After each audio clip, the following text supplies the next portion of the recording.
Hmm, Mahina daw. Hindi kaya ako try ko nga. Kung ako wait lang.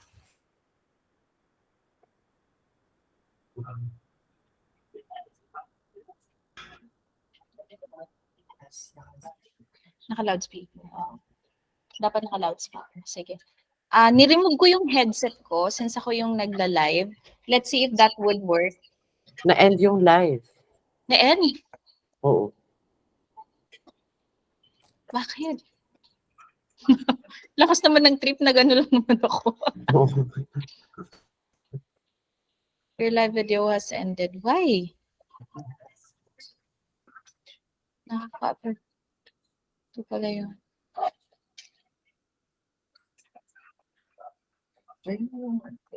Late live video ulit. Or iba yan, schedule ko. Yun yung ginawa ko, di ba, na-create ako. Tapos ang nangyari na punto sa account ko.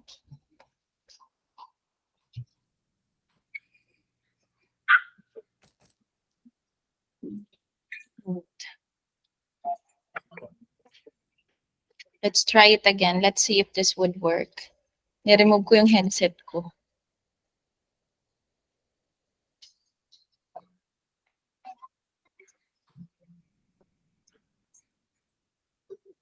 Naka-live na ba ako? Ay, hindi pa. Na-end siya nung pagkatanggal mo ng headset. Ang gagawin. Okay. So, kailangan talaga hindi ako naka-headset para marinig kayo. So, okay. Yes, I'm relaxing. Masyado relaxing. Hinaan ko siya. Try natin. Right, let's try it again. Thank you everyone. Nasaan na kaya sila para matest natin? Oh, may naririnig ako. Okay, dun sa mga nakatingin sa live, let's try it again. Let's check if maririnig nyo ng mas maayos si RJ and si Ken.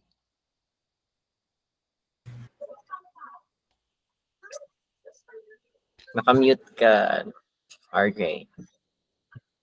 Ayun. Narinig niyo si Ken? Hello guys! Good evening.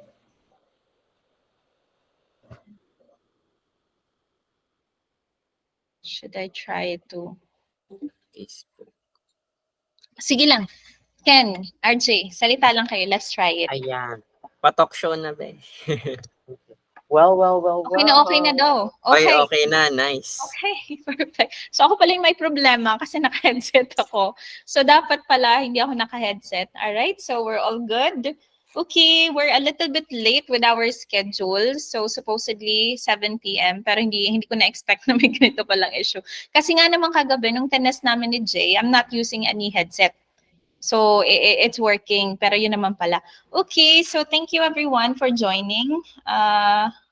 Let's give it, exacto na nating 7:10 tayo mag-start, no? So 2 more minutes and we can get started. Much better than before, okay?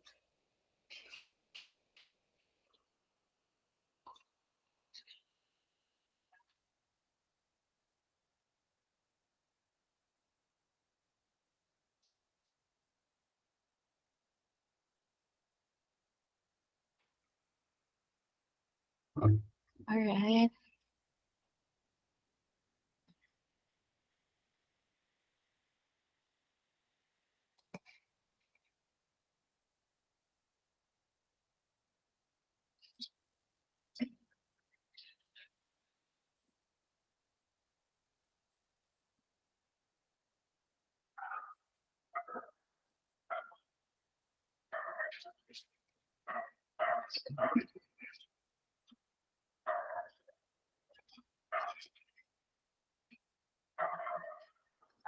Yes, this training is recorded, but I need other recorders out there. Gamit ko lang yung Gmeet in recording this training. Pero, ano kayang magandang ano? We have to have one more tool. May recording ka ba sa ano? Wala. Ako ate, meron. Meron ka? Sige. Try mo ba yung OBS sana din? Ay, Pero hindi, Ah. any recording will do. Okay na yun. okay.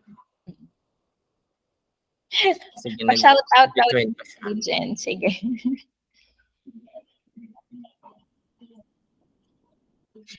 Pa-accept ate nung Ano nga ba yun? TLDV na application na tool. Saan ko siya i-accept? Ay, okay na. Okay na pala po. Nakapasok ko siya. Alright, sige. Okay, yun. Oo. Alright, so it's 7:10. We are going to get started with our agenda for today. So, yun nga, sabi ni May, shout out sa mga lead gen team. They're here watching us right now. And for everyone, we actually have more than 300 registered attendees or those that are really interested to learn about virtual assistant. So, madami kayo. That's why we decided to be here on Facebook group doing this live training. But to set expectation, to set expectation, for those that's going to finish our training today, we are going to give like assignments or an activity for you to do for us to really know if you were able to understand the topics that we're going to discuss today. And once you finish it, we're going to give you like a due date. We're going to talk more about it later. And then pag nasubmit nyo na yon, then you are going to receive a certificate of completion for this training. Okay, so we're going to be discussing 3 major niches that are really in demand actually. So yun yung mga mas madalas na hinahanap sa atin ng mga clients right now. We have SMM or social media management niche. We have executive assistants. So we're gonna have additional trainers later kapag ka-oras na niya for executive assistant. And then we're gonna be talking about business development, which I'm really hoping na it will work later kasi yung YouTube video na ginawa ko, yun yung papanoorin natin later on. So those are the top 3 niches na hinahanap sa amin ng mga clients. That's why those were going to be the 3 things that we're going to be discussing today. We're just going to insert what is the process on the HR side. So for those that are really interested to be one of our VAs, Kenneth, which is our HR person, will be discussing details about what will be next for you to join as one of our virtual assistant with SAS. And yun, those are the things that we're going to be talking today. So, nakalimutan magpakilala. So, to officially start this training, I'd like to introduce myself first. So, my name is Regine Rehansha. As for those who already know me, I am one of the co-founder and currently the managing director or the president of SAS. And I have here 4 people with me. No, 3 pa lang pala ngayon. And I'd like you guys to introduce yourself too. Hi guys, I'm Jeremy, the social media manager of Strategic Assistant Services. Wait lang. So si Jay muna kasi kasama ko siya now. He's the one who's handling our presentation, yung slides. And siya rin yung gumawa ng ating slides and all.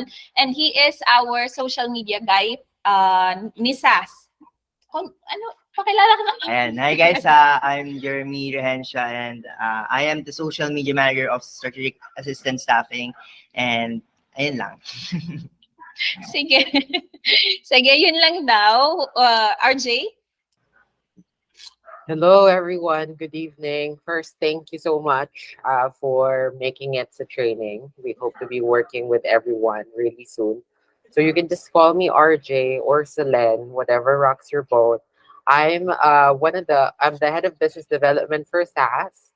But for today, I'll be sharing some tips and techniques about a specific niche, which is social media management. So, mamaya tuturuan ko kayo. Thanks, RJ. Ken? Hello guys! As you all know or sa ibang nakakilala na sa akin, I am Kenneth. I am the HR head for SAS or Strategic Assistant Staffing. So heads up guys, we have a lot of volume with regards to our incoming applicants. So bear with me for those who haven't been in touch with me yet. And most definitely, I am catering to all. And if ever you are the match for our clients, I'll definitely be the one to seek you first. I also call people. So check nyo lang lagi yung emails nyo and your cell phone numbers as well. Thank you. Thanks, Ken. And we're going to be introducing other trainers later on. Actually, one more. I'm not too sure if the head of training department this SAS will be able to join us later, but in case he does, I'll introduce you to him. But one trainer will be joining us as well, which is Christina Rehencia, one of our executive assistant that's going to tell you more about what she regularly does with her work. Okay, so to get started, let's talk about who SAS is first. Okay. And yes, merong kaunting delay lang on our end, but you can ask question. And once we see your questions on the comment section, we're gonna go ahead and answer that for you, okay? So yon, who are we? As you all know, we are Strategic Assistant Staffing, and there are actually 4 co-founders. That's me as one of the co-founder. I have Rachel Rehencia, which is my husband, and Elaine Almarante, which is a friend of mine. So that's the 3 co-founders, Filipino co-founders, and our 4th person is Ryan Angat. He is our client up until now, and he's also our strategic partner. So I'm going to tell you more about him later on. Now, let's talk about our humble beginning. So it all started like, I think it's already more than a year ago. It was actually Elaine's spiritual birthday. We call it that way because there's like the regular birthday, and then there's what we call spiritual birthday. It was his like 10th year birthday when we decided, Ray and I and Elaine, we decided to came together for just a little celebration. And then we actually discussed, we came to this discussion wherein we're talking about our different work. And I told them, which I already told actually Ray, like earlier before that meeting, that I'd like to be a CEO. So I'd like to put up a business or something wherein I'll be able to help more. Because 2 years ago, or that was actually more than 2 years ago, wherein I became a virtual assistant. But before that, I was a call center agent for almost or more than 5 years. I handled AT&T, Sirius XM, and other accounts as a call center agent.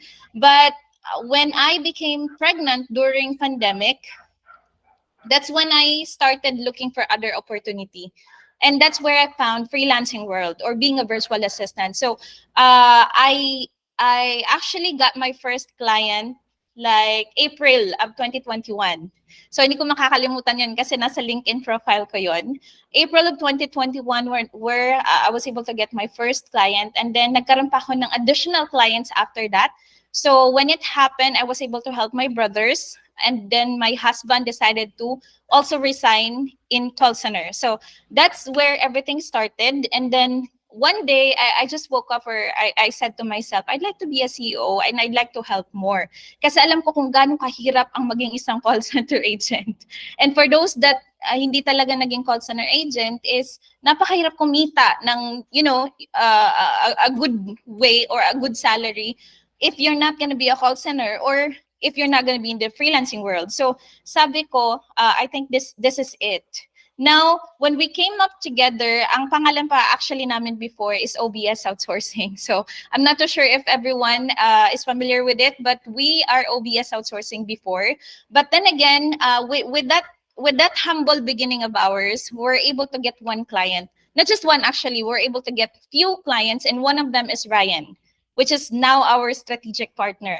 And sobra siyang natuwa. Actually, he was really happy with her executive assistant, and that's actually one of our trainers today, which is Christina Rehencia. You're gonna meet her later on with this training.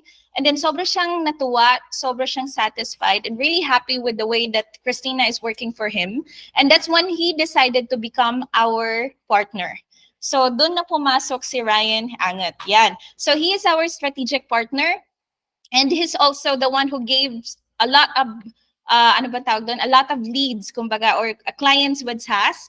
And we're just really blessed to be able to connect to a person na, sige, bigay lang ng bigay ng leads or ng client with SAS. And this is exactly the reason why with the side of HR, ramping ang ating ano ngayon, ang ating, or we're really looking for virtual assistant. However, we understand that not all virtual assistant are already, ano tawag doon? Ano ba tawag doon? Upskilled, or nakalimutan ko yung term.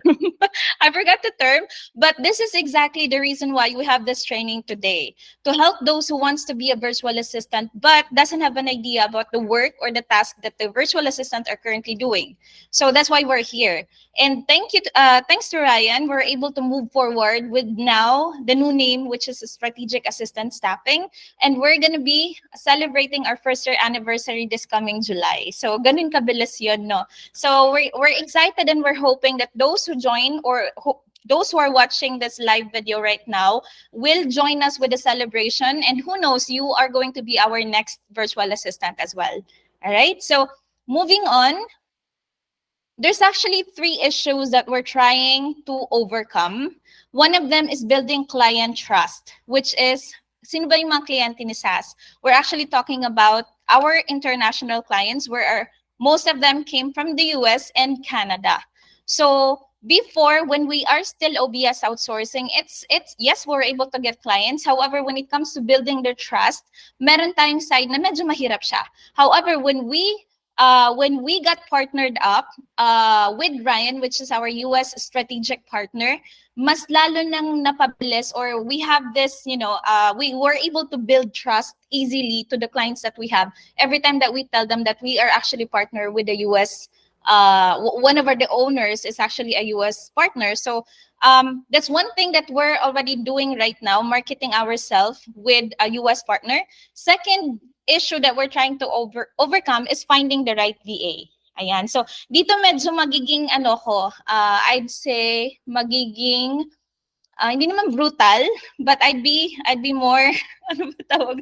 Ano ba tamang term? Nauubusan ako ng term today. But the biggest issue that we've been having from the beginning is finding the right VA, in a way that we're not really looking for someone who's really, really, really good, really, really skilled or anything like that, but we're looking for someone that will stay long term. Because we have the clients, we have our lead generation effort, and then we have our US partner who's giving us clients. The problem is the VAs. There are times wherein, actually, this is based on experience, na parang sinasayang lang ng mga VA yung clients, wherein uma-absent sila. Work from home na nga tayo, wala na gaano yung, kumbaga, if you were a call center agent, we always have this huddle every day, as in OTTY yon. Pero there are times wherein talaga na those VAs na nakukuha namin is hindi nila pinapahalagahan yung client. So we're really hoping to find the right VA. We're looking for someone who's really committed and who really wanted to grow in this freelancing career or as a virtual assistant. So hopefully yun yung ating mahanap. And then on a long-term plan, it's SAS, the VAs, the clients, and of course, the whole family of SAS is what we're trying to build. We're hoping that this year, 2023, until April of 2024, which is next year, we're hoping to build 100 solid VAs with 100 solid clients as well. Or actually, hindi natin mabibilang yung sa side ng client, kasi there are clients who's actually, who are looking for not just one, but more than one VAs. So however, we're trying to look for that 100 solid VA na talagang pasok doon sa value na, or core values ni SAS, which is number 1 lang naman doon is yung commitment. All right? So those were the issues that we're trying to overcome as a business. However, I'm glad that building client trust is already with the help of our American partner, which is Ryan. Finding the right VAs and working long term will come as long as we have the right VA. So hopefully, everyone who's really interested right now that are watching this training is the one that we're looking for. Okay, so if you have that yung work ethic na tinatawag, the skills will come. Kasi SAS, as much as possible, this is why we have this training program, is to help you upskill. Ang problema kasi sa freelancing world, you really like the work, you like to work from home, you like the setup and everything. The problem is hindi ka nag-e-effort to learn. So hopefully, SAS is here. We're gonna help you as much as we can to upskill. Kasi hindi pwedeng ito lang yung alam mo. In the freelancing world, as we all know, AI is already improving. Nandiyan na si ChatGPT and a lot of AI tools out there. But we have to make sure that we as a virtual assistant is also learning. Yun lang naman. So That's the right word, Roxanne. I like it. Trustworthy and committed BAs are the one that we're actually looking for. Now, on the part of upskilling and helping you to gain more knowledge and experience, SAS is here. All right, so I guess that's it. Anong next nga ulit? Ah, hindi. Mag-jump tayo sa SMM. So that's it for the introduction, and we're really hoping that you will be our next virtual assistant. So I'm gonna pass the next training with RJ. So he will be the one to tell us more or train us with social media management. Okay. All right. Thank you very much, Reg. Again, hello, everyone. Good evening. Thank you very much for being here. I know that all of us here, have taken the time to join this training because we all want to learn. Everybody, almost everybody, I would say, is curious. Ano ba yung trabaho ng VA, right? Ano ba yung ginagawa ng VA? What goes on behind yung mga nagtatrabaho sa cafe, di ba? Yung mga walang sinusundang schedule. Sino ba namang may ayaw nun, di ba?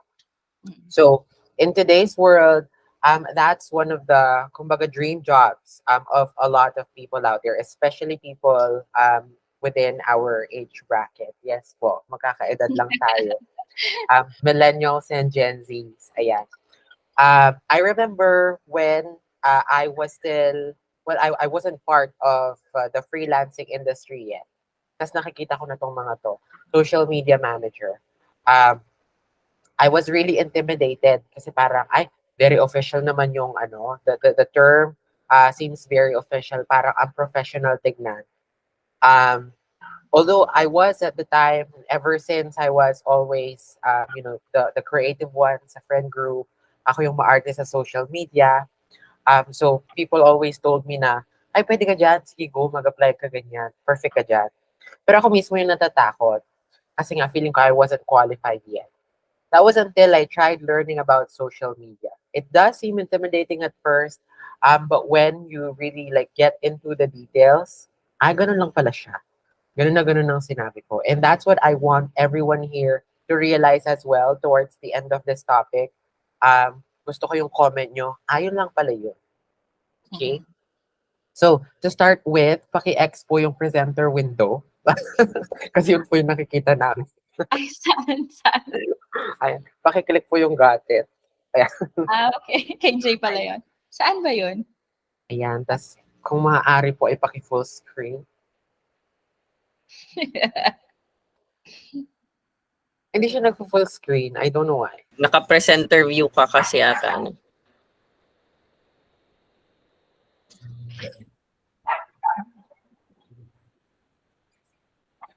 Okay. Sige. So, while we're fixing that, through the comment section, tell me what you know about social media management. Sige, mag-comment yung mga ano dito. May plus points to ha. Kapag yung pinakamaraming points, una siyang ma-interview. Ay, give lang. Walang ganon. Take note ko ba? Pakisulat, Kem. Sige. Alright, so Aika said content creation. Okay. Correct. Scheduling. Also from Aika. Oh, mukhang mauna na si Aika. So, Aika pasado. Yan. I'm kidding. Nim said analytics. All right. And content creation. Okay. Very good. So those are actually all correct. So when we talk about social media, it's not just editing videos. It's not just posting pictures, right? It's all about, well, the term itself says it, managing a business social media account. So I'm going to teach you the basics of that here through these objectives. If we could please click on the next slide. So we're going to go over, number one, what social media management is. And then I'll talk to you about audience and market research, how that's done, what it's for, and so on. And then I'll show you what a content calendar looks like and how you can create one. Tapos I'll introduce you to the best friend of all virtual assistants, Canva. And then we'll practice some basic content creation, and we may save that for an activity for you guys to accomplish. No? And Also, I will share with you some basic SMM tools and softwares. And lastly, analytics and SEO. So let's get started. What is social media management? Next slide, please. Based on common um, description of social media management, it's the ongoing process of creating and scheduling content designed to grow and nurture an audience across social media platforms. This includes, but is not limited to, social media content strategy, online reputation management, community management, and programming. Sino dito from the audience yung maraming followers sa TikTok or sa Instagram? Sana Wow. all. Kilala yan. Ilalagay ko yung Instagram ko dito pala, pa-follow ako. Iyon, nag ano na, Vlog. sabay Oo. nag-plug na. Oo. Correct. Pwede pong Samantalahin natin. So if there's no one here, imagine na lang yung mga content creators that we follow, no? Sila David Gison, mga ganyan. Sila um sila apa yung Team Payaman. Ayan. So those are samples of content creators, no? And what they do, because social media is the main channel for uh, ano ba, influencing now. Dati it used to be TV, di ba? Sa mga commercials, sa mga TV shows, guestings. And then magazines came out, Diario and everything. So print ads or print marketing. And then social media became a huge thing.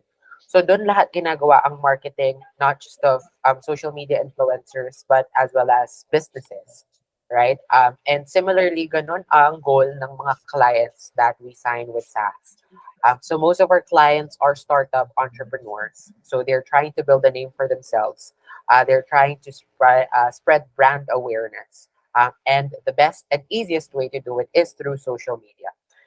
And to do that, as it says here, it's a continuous process of creating and scheduling content to grow an audience for the client's brand.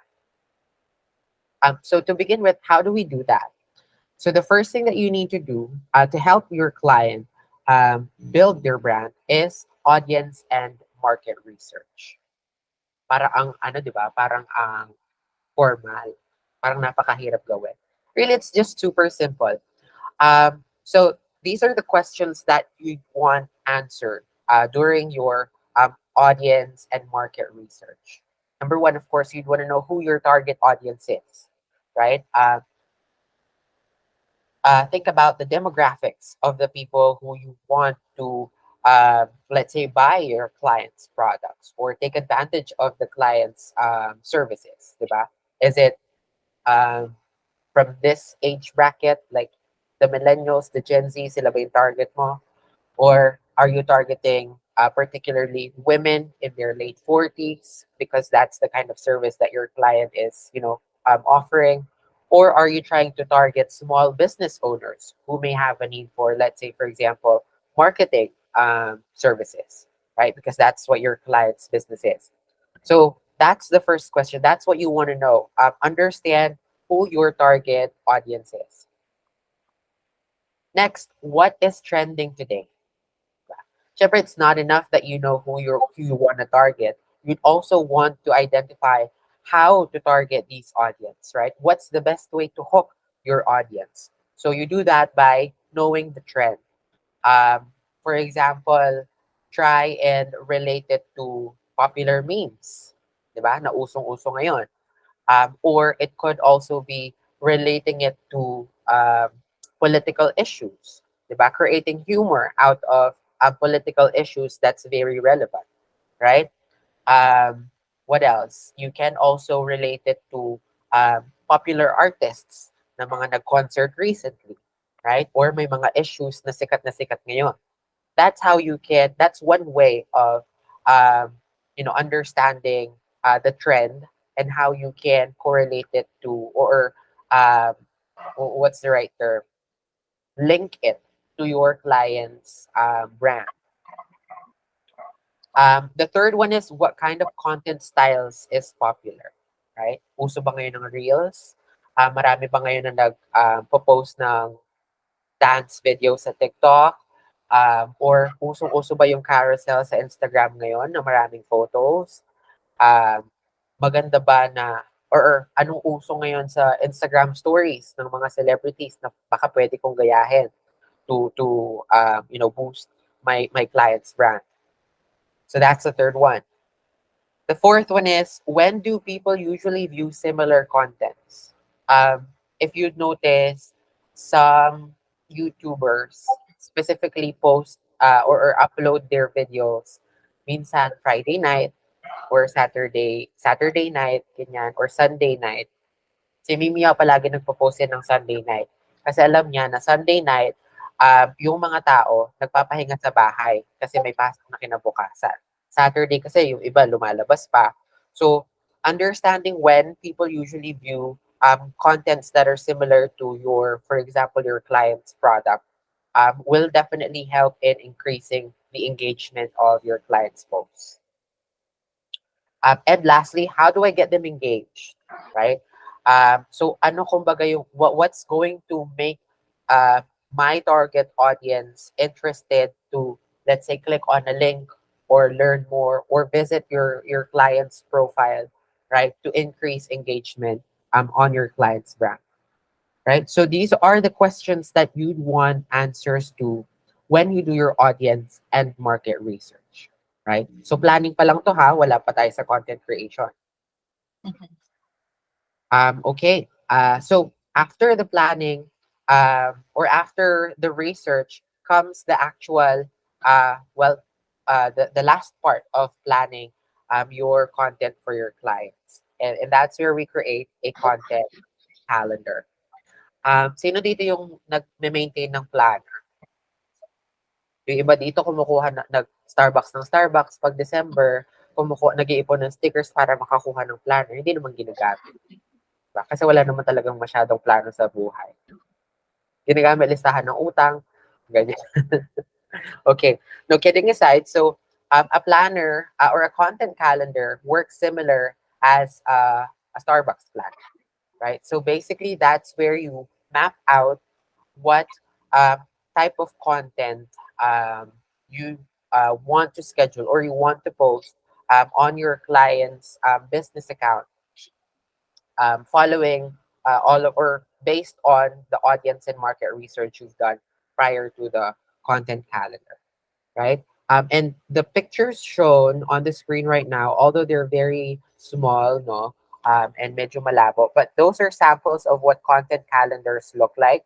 And there are a lot of platforms that are free that offers freelancers and social media managers like us the ability to map out what kind of content is scheduled per day, per week, per month. Now, a content calendar would or should include the following information. Number one is the publishing date and time, right? So because it's a calendar, obviously, dates and times are really important para alam ni client din kung kailan niya i-expect na makita sa, for example, yung Instagram niya, yung post na ginawa mo for him, right? Second information that should be included in your social media calendar is the social media platform. So a lot of our clients use various social media platforms from Instagram to TikTok to LinkedIn to Facebook and so on, right? So sometimes contents are made specifically for just one platform, but more often than not, contents can be reused, repurposed for almost all social media platforms para ma-maximize lahat ng creative works mo for the client. But it should also fit the platform where you want to post it or where you plan to post said content, right? Should Guys, be in your calendar. sorry be, RJ. Nakakainis yung ulan. May nag-comment sabi para tayong nasa tabing dagat ngayon. Lumakas kasi bigla. And the problem is, I can't put my speaker on para mawala yung noise sa background. Kasi if I do that, hindi nyo maririnig si RJ. That's why I can't put the headset on. At pag gagawin natin. But just to check, okay lang naman, no? Naririnig nyo naman si RJ. Hindi siya electric fan. Ulan talaga siya. Lumakas bigla eh. Naka-electric fan ako do. Wait, patayin ko. Actually, okay yung sa'yo, RJ eh. Sadyang malakas lang talaga dito sa amin. Ay, okay. Sorry, Kel. Sige. Sige. Lakasan ko na lang din yung boses ko. Sige. Hello! Mga ganyan. Gusto niyo? Mga ganun ba? Diba? Energetic. Okay, sige. Hopefully you can hear me. Ayan. Ay, mas malakas daw ang ulan. Ako hindi ko naman siya naririnig actually. Yan, tinodo ko yung speaker sa akin. Let's see if that would work.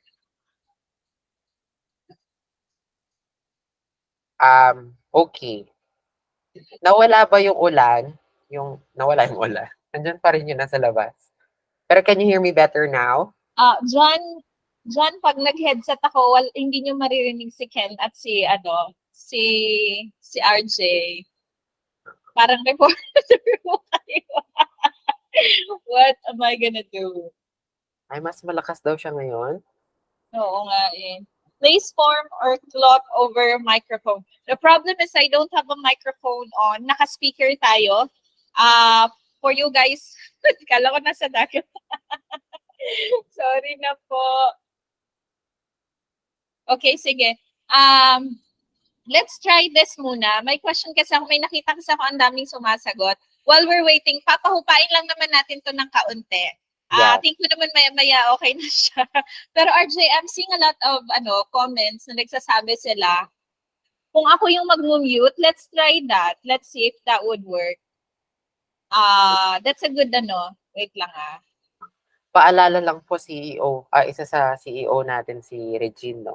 Huwag niyo po siya masyado inuutosan, no? Founder, I mean. Hindi, chika lang. Ayan, is that better na naka-mute na si Reg?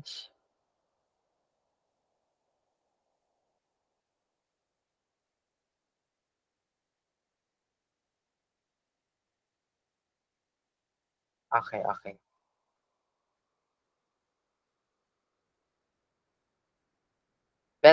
Better na? Better?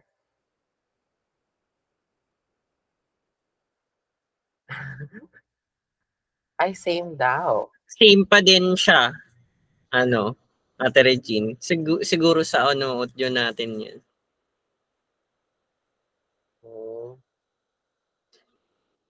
Sino yung naka-live? Si Reg.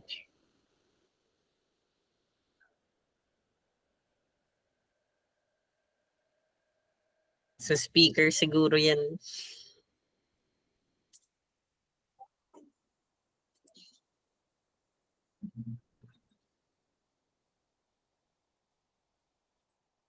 Naka-mute ka, Reg. Hindi ka namin naririnig. Oo.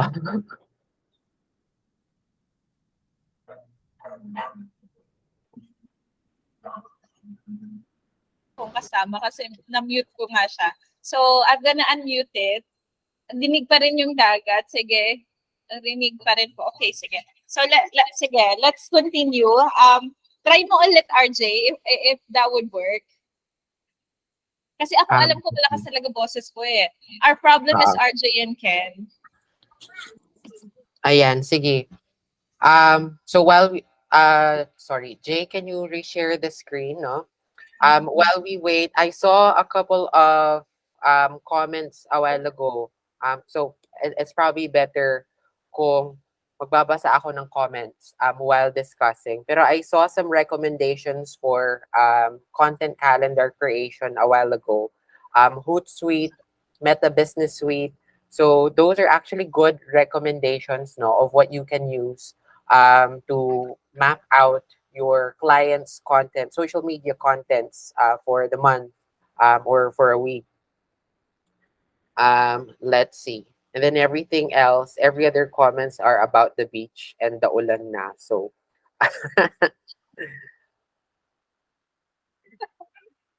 okay.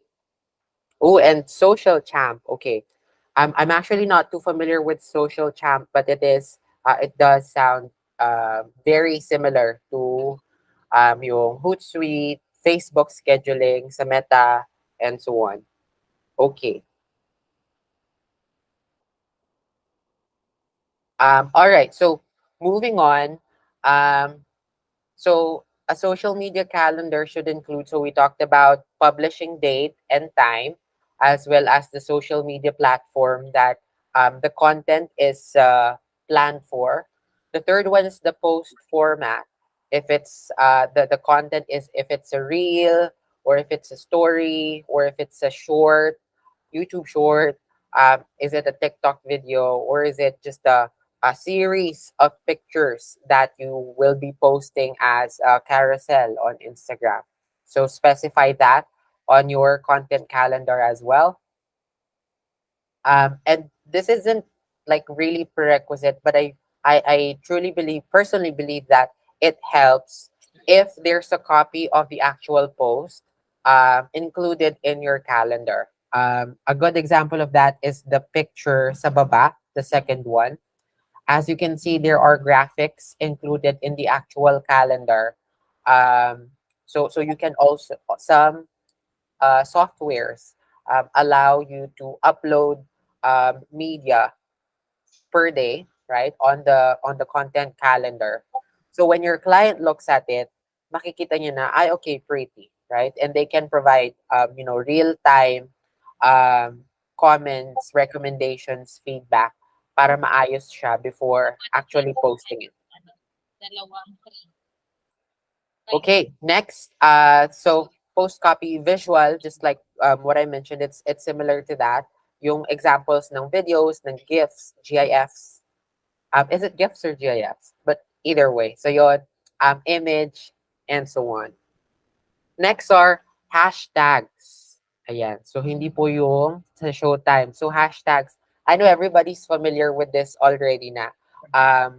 Minsan kasi I see some posts sa Facebook na gumagamit ng hashtag pero hindi sila kulay blue, hindi sila link. So be careful din sa paggamit ng hashtags. There are actually apps that allow users to generate a series of hashtags that can generate or that can help your post to become more seen, more relevant, right? And can show to similar searches to different users. So importante ang hashtag, hindi lang siya pang to put something funny at the end of the caption or hindi lang siya pang dagdag pampakapal ng caption. Hashtags actually work and we'll talk more about that later on when we get to the SEO part. Okay. And then the last one is location tag, especially to those. So we also have clients that come from the real estate industry. And it's such a huge help when you include the location tag on all of the posts. Kasi all of the people usually that are within that area, lilitaw yun sa suggested searches nila. Yung post na ginawa mo for the client with a location tag will appear sa mga suggested searches dun sa mga taong nakatira or nakavisit dun sa location na yun. Or nakafollow dun sa location na yun, rather. So that's why all these information are important to be considered and to be included in your social media calendar. And just to set expectation, the content calendar is something that all social media managers submit either towards the end of the month in preparation for the upcoming month or at the first week of a new month for approval to the client, right? So if is it required to create content calendar for when I land my client with you? More well, yes, 90% yes. iilan lang yung clients that don't bother checking on content calendars. But it's such a huge help in building that trust with your client if you proactively provide your plan through a content calendar to them. So that's content calendar. May kasama pang kulog. Kainis. Yes. Okay. Ayan, may captions pala. Okay. So far we've defined social media management. We have talked about audience and market research. We have learned how to create a content calendar. Next is the actual content creation part, right? So this is now when the creatives come into play. So this is the introduction to Canva.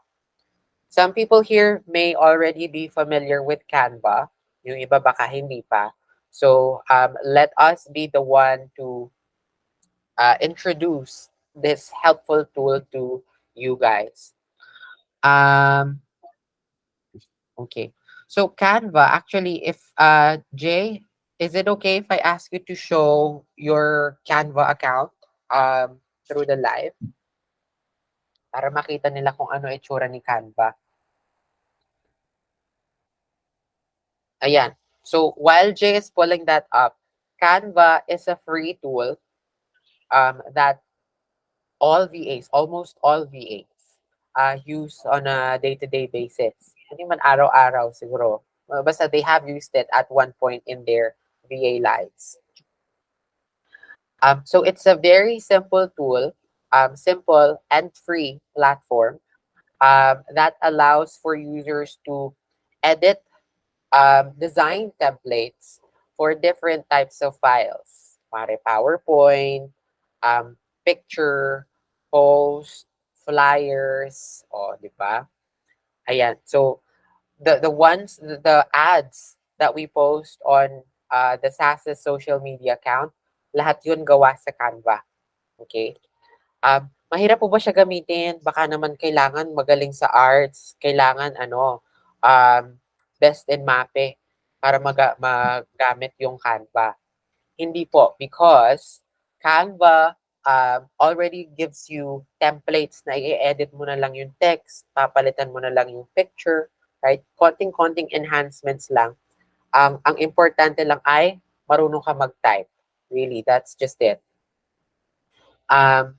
Some social media managers that I know are not very creative people. As in, kung makita mo yung Instagram nila, para siyang camera roll. Mga ganong eksena. Like dati, mag-drawing sila ng, pa-drawing ka sa kanila o sketch me, i-draw nila yung figure, yung stick people. Mga ganong levels ng non-creativity. Pero they are able to use Canva kasi nga napakadali niyang gamitin because it's really just edits. It's just modifying the text, personalizing the content. The only, I would say, creative part that's required when using Canva is choosing the right aesthetic. Oh, gusto niyo yung mga aesthetic na yan, di ba? Choosing the right style that's applicable or that's appropriate for the purpose of the post, no? Yes, Noni, that's correct. Canva is the best friend of, sino si Deborah Vasquez? Hindi ko sure. Sana naiintindihan natin yung joke ni Noni. That is true. Ayan, sige. Go, Noni. So yun, that's what Canva is. And this is where all of your content creation, most of your content creation will be done. No? Jay, sampulan mo nga silang ng napakasimpleng edit ng, ayan, gusto ko yung talent show. Ayun. Training Na-spotlight tool. si Jay. Kaya Go, ni Jay. Jay. Oo, kayang-kaya. Social media management lang kasi. On the spot ba? On the Oo. spot daw. Oo. Palitan mo. Go, Jay. Let's say, for example, I'm a client that has a dental business. Tapos may pa-promo ako na 50% off Ayun. kung bubunutin ay 3 ngipin. Hindi ko sure kung narinig niya yun. About dental, Client. Ah, 50% dental, discount. may dental clinic ako, tapos 50% off kung umabot ng 3 ngipin ang bubunutin sa'yo today. May suggestion si May. Gawin mo na daw yung pinapagawa niya. Ngayon na ano ba yun? yung sa hiring. Oh, hiring post daw. Ayan. Sige, so while Jay is demonstrating ang paggamit ng Canva, let's go over some comments. Correct, John Ellison Tabag. Canva is basic. It's super simple, but it's super useful. Yeah. Diba? When you use Canva, iisipin ng client mo, ay, napaka-creative naman ng batang to. Pero hindi niya alam, template lang talaga yung ginamit.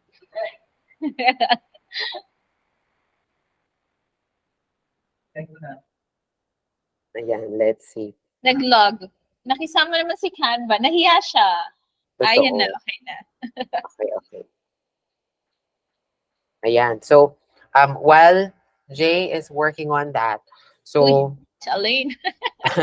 quick walkthrough lang sa parts of Canva. So, on your left-hand side of your screen, you will see their options. May design, elements, brands hub, tas naging puti. Charot. And uploads. So, those are different options na you can do. Kuwari magsa-search ka ng design. So, obviously, just go to design and then search for a keyword. Elements, kung naghahanap ka ng shapes, photos, lines, mga ganyan. Brand hub, unless you're on pro, hindi to super useful ang brand hub. But the next one below it, uploads. So this is where you can upload your client's photos, di ba? Uy, mukhang mawawala ng kuryente mga di. Ayan. Okay, so there. So that's uploads. And then below it, text. Obviously, you click on it to add text, right? Draw, kung gusto nyo ring mag-draw, projects, apps. Yung apps actually, I've explored it a little bit in the past. Ang daming magagandang embedded apps dyan na pwede nyo i-link na some are paid, however. So, ayun. Basically, Canva is your oyster sauce. Charot. Pwede kayong mag-explore dyan and try out anything. Hindi naman kayo magbabayad kung sakaling may mapindot kayong pro version kasi it will ask for your credit card. So, walang pwedeng maging mali sa Canva. Okay. Ayan. So, how long have I been talking? Parang 3 minutes or 2 minutes yata. And so far, tingnan nyo, may nagawa ng print ad CJ for a hiring post. Diba? So, maglalagdag na lang siya ng some other details pa about the role that we're looking to hire. So, ganun lang kasimple ang paggamit ni Canva. Ang paggamit kay Canva, hindi siya kailangang super magaling ka sa arts. As long as you know how to edit and the right content to put, the right text, the right idea to put, carry ka na.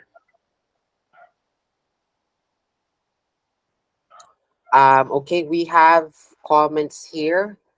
Ayan, Nim said, you can also order prints via Canva. Useful for clients if they want flyers, pamphlets, shoulder nila, of course. Charot. That's true. So directly ordering or placing a job order for this number of flyers. So it can also be done through Canva. As well as, correct Kent Pagar, we can also use Canva sa pag-edit ng video. Although it's a little bit trickier compared to the usual CapCut, TikTok, pero it can be done sa Canva. And maganda rin yung quality niya kapag nag-edit ka through Canva. Okay. Noni said, one downside nga lang po ni Canva, matagal siya minsan mag-open. That's true sa phone specifically. Kaya I always use yung sa web.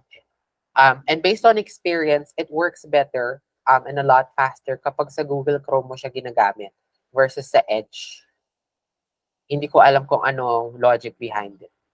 Sa akin lang yun, based on experience ko yun. Huwag kayo masyado nagpapaniwala sa akin. Ayan. Ayan, Okay. okay. Tapos na daw niya. That's it. Yan. Basic funding ni SAS. Napakagaling ni Jay. So, ilang minuto lang niya ginawa yun, di ba? Pero you already have a professional grade na job post. Okay, perfect. Thank you very much, Jay, for demonstrating. So if anybody or if those to those who have not tried Canva yet, do so after the training. Just go to canva.com, create a free account, tapos maglaro-laro kayo doon. Gawan nyo ng birthday card yung pinsan nyo na magpa-birthday next month. Mga ganyan. Okay.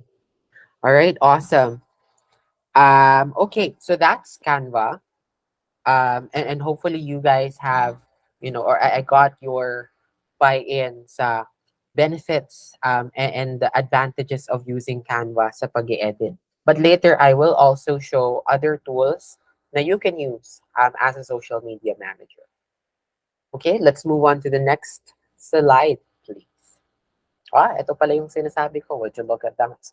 So, these are common SMM tools. Some common SMM tools na you will be using when you land your first client as a social media manager. So again, the number one on the list is Canva. Second is Meta Business Suite because a lot of our clients use Instagram and Facebook for their social media marketing.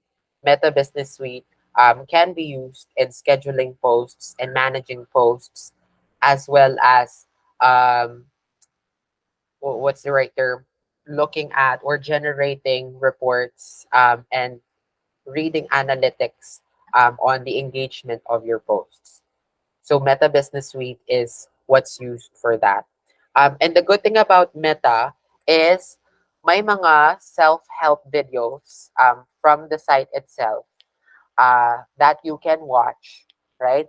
Para ma-familiarize kayo in using that platform. So when you land your client and they use Facebook and Instagram for social media marketing, isa ang Meta Business Suite sa dapat nyo aralin para alam nyong i-guide si client sa social media marketing. Another is Adobe Photoshop. Medyo advanced na yung Photoshop though. Kasi medyo mas professional levels na ang pag-edit dito compared to Canva. But it doesn't hurt to learn a little bit about Adobe, at least yung basics niya. Para if your client asks you about it or asks you to do it, kaya mo rin siyang gawin. I forgot to add it here, but CapCut is also a common SMM tool, which is usually used for video editing. Yung mga Reels, yung mga TikTok videos, mga FB videos. Ayan. So, CapCut ang sikat dyan. Of course, when you use CapCut, make sure na wala yung watermark. Kasi it's an ad as a business app. Parang tsaka naman kung may CapCut na watermark. Diba? Okay. And last is, I don't know if you're familiar with this, Coolors. Ayan. So that's the name of, it's a site. What it's used for is for you to get ideas on pleasing to the eye na color blocking.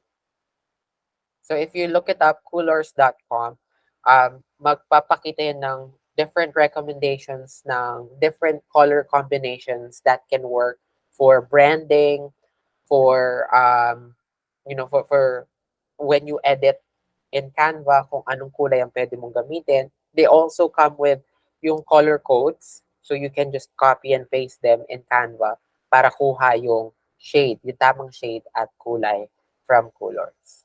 Ayan, nalaman ko yan from TikTok.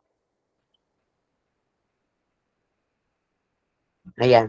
So yun, John, that's what Coolers is. Hindi man siya super, tawag nito, hindi man siya super hirap gamitin. Basically, kukuha ka lang ng inspiration sa kung anong kulay ang magandang pagsamasamahin, yung maganda tignan, let's say, for business or for a birthday card, na ganun.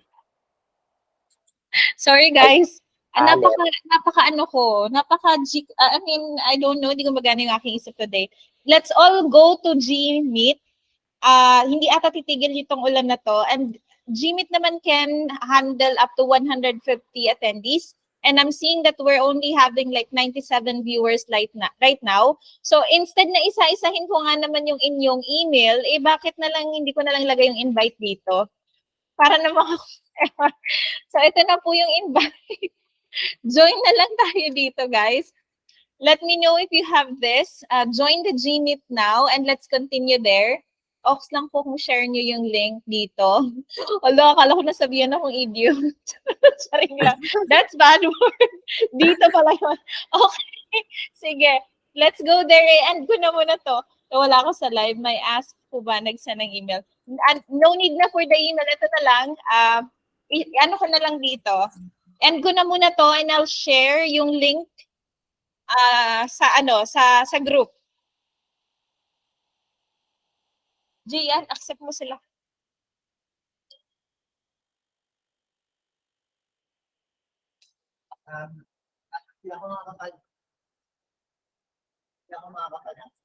Ako nag-a-add. Ako na nag-a-add, ate. Okay. Sige. Naka-end na and then I'll share ito. Inisa-isa ko sila. Good luck sa 90 email. Pwede naman pala to.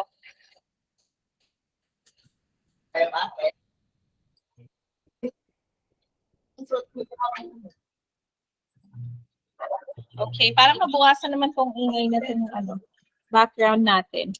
Para mas may focus tayo. Okay. Here na. Mas clear na. Parang bagong linis ang tenga nyo, di ba? Ayun na. Ibig sabihin, mas na kayo niyan. Ano ba yun? Mas matututo na kayo. Ulitin ba natin from the top? Guys, pwede na rin kayong magsalita, no? Finally. Nasanay sila sa comment section. Pero guys, pwede na kayong magsalita. Oo nga, pwede kayo Guys, may na po dito. May option na to talk. Ang dami natin nakakatuwa. 57 so far. Oo. Kaya ni Jimmy tang 150. Sige. Hindi naman nagsidatingan yung iba. So, this is a good na din. Ayan. Ipopost ko na lang yung full recording na to sa group. Sige. Arjo, thank you for being flexible. Go, RJ. May aso naman daw. Guys, kaninong aso yan? Patigilin niyo po. Kanina ulan, ngayon aso. In fairness, ang clear na talaga ngayon. Natuwa naman ako. Yes. Okay. Boy, thank you so much.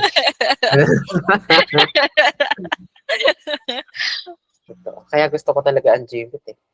Totoo. Ay, ulit daw, oh.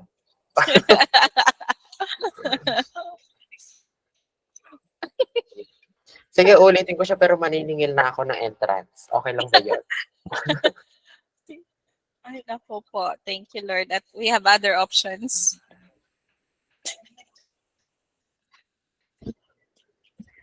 Kasi ni Jubel Lee, oh, parang first time yung makarinig.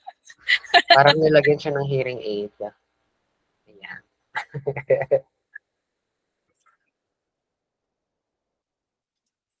Uy, parang tangatong si Jamaica. Charot. Bakit?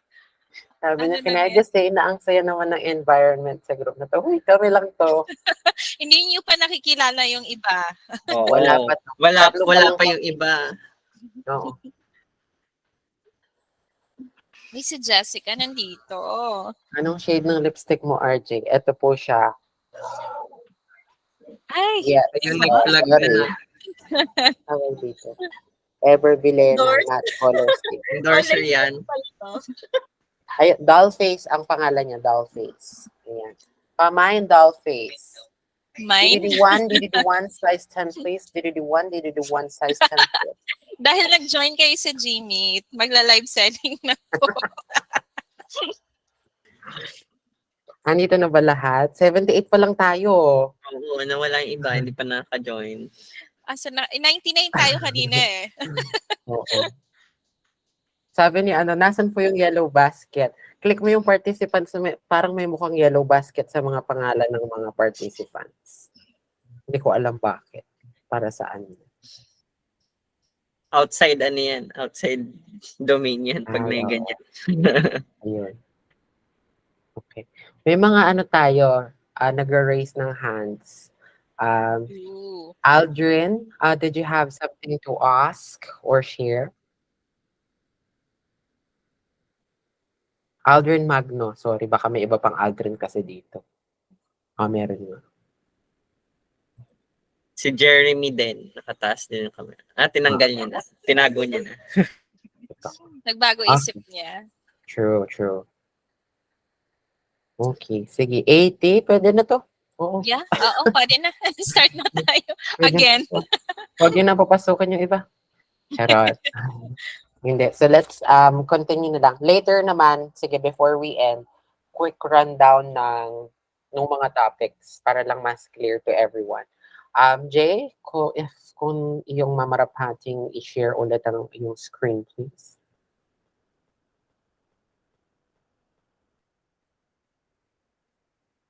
Ay, ito yung aso, nakita ko na. Si Jeriel, tignan nyo, aso yung profile picture niya.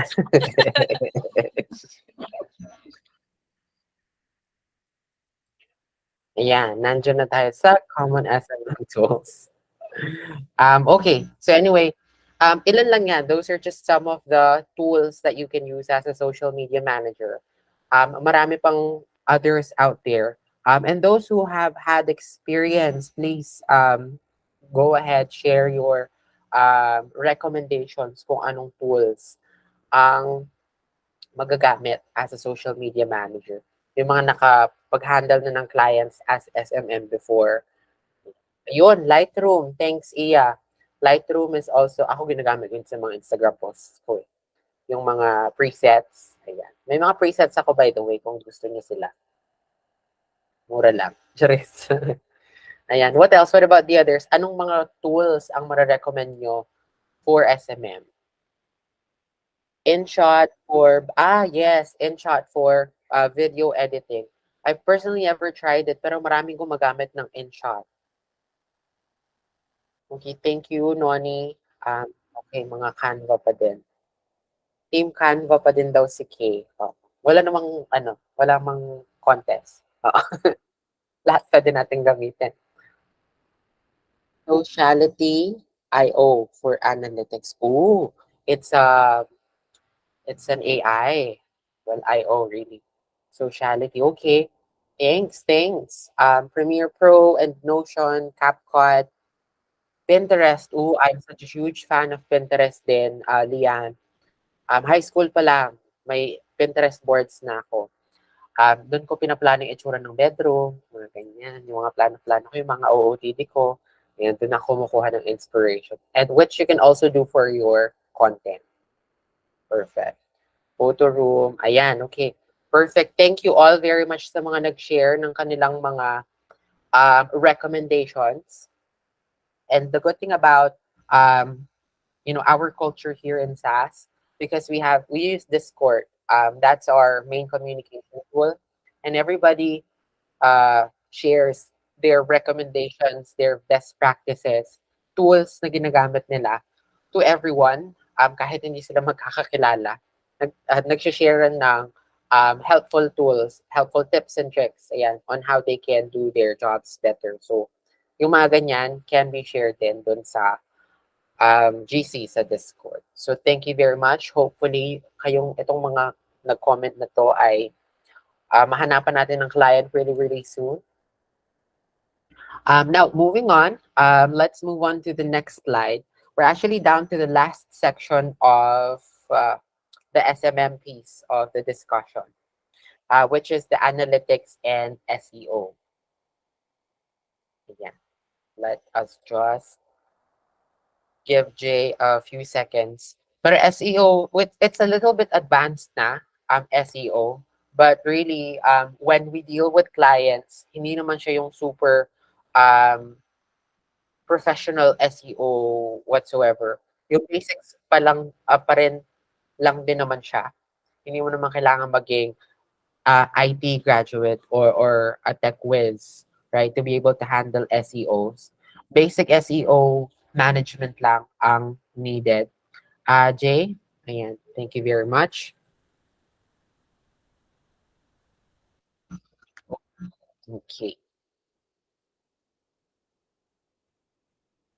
Ayan. Oh. Okay, so let's talk about analytics and SEO. So, says here, social SEO is the practice of including relevant information and keywords in your posts. Can be in your captions, alternative texts, subtitles, and closed captions to increase the chances of having your content surfaced to users browsing social media. Sige, yung mga may hawak ng phones nila ngayon, go on Instagram, search for, may ginawa akong sarili kong hashtag dati. Search for me. Charot.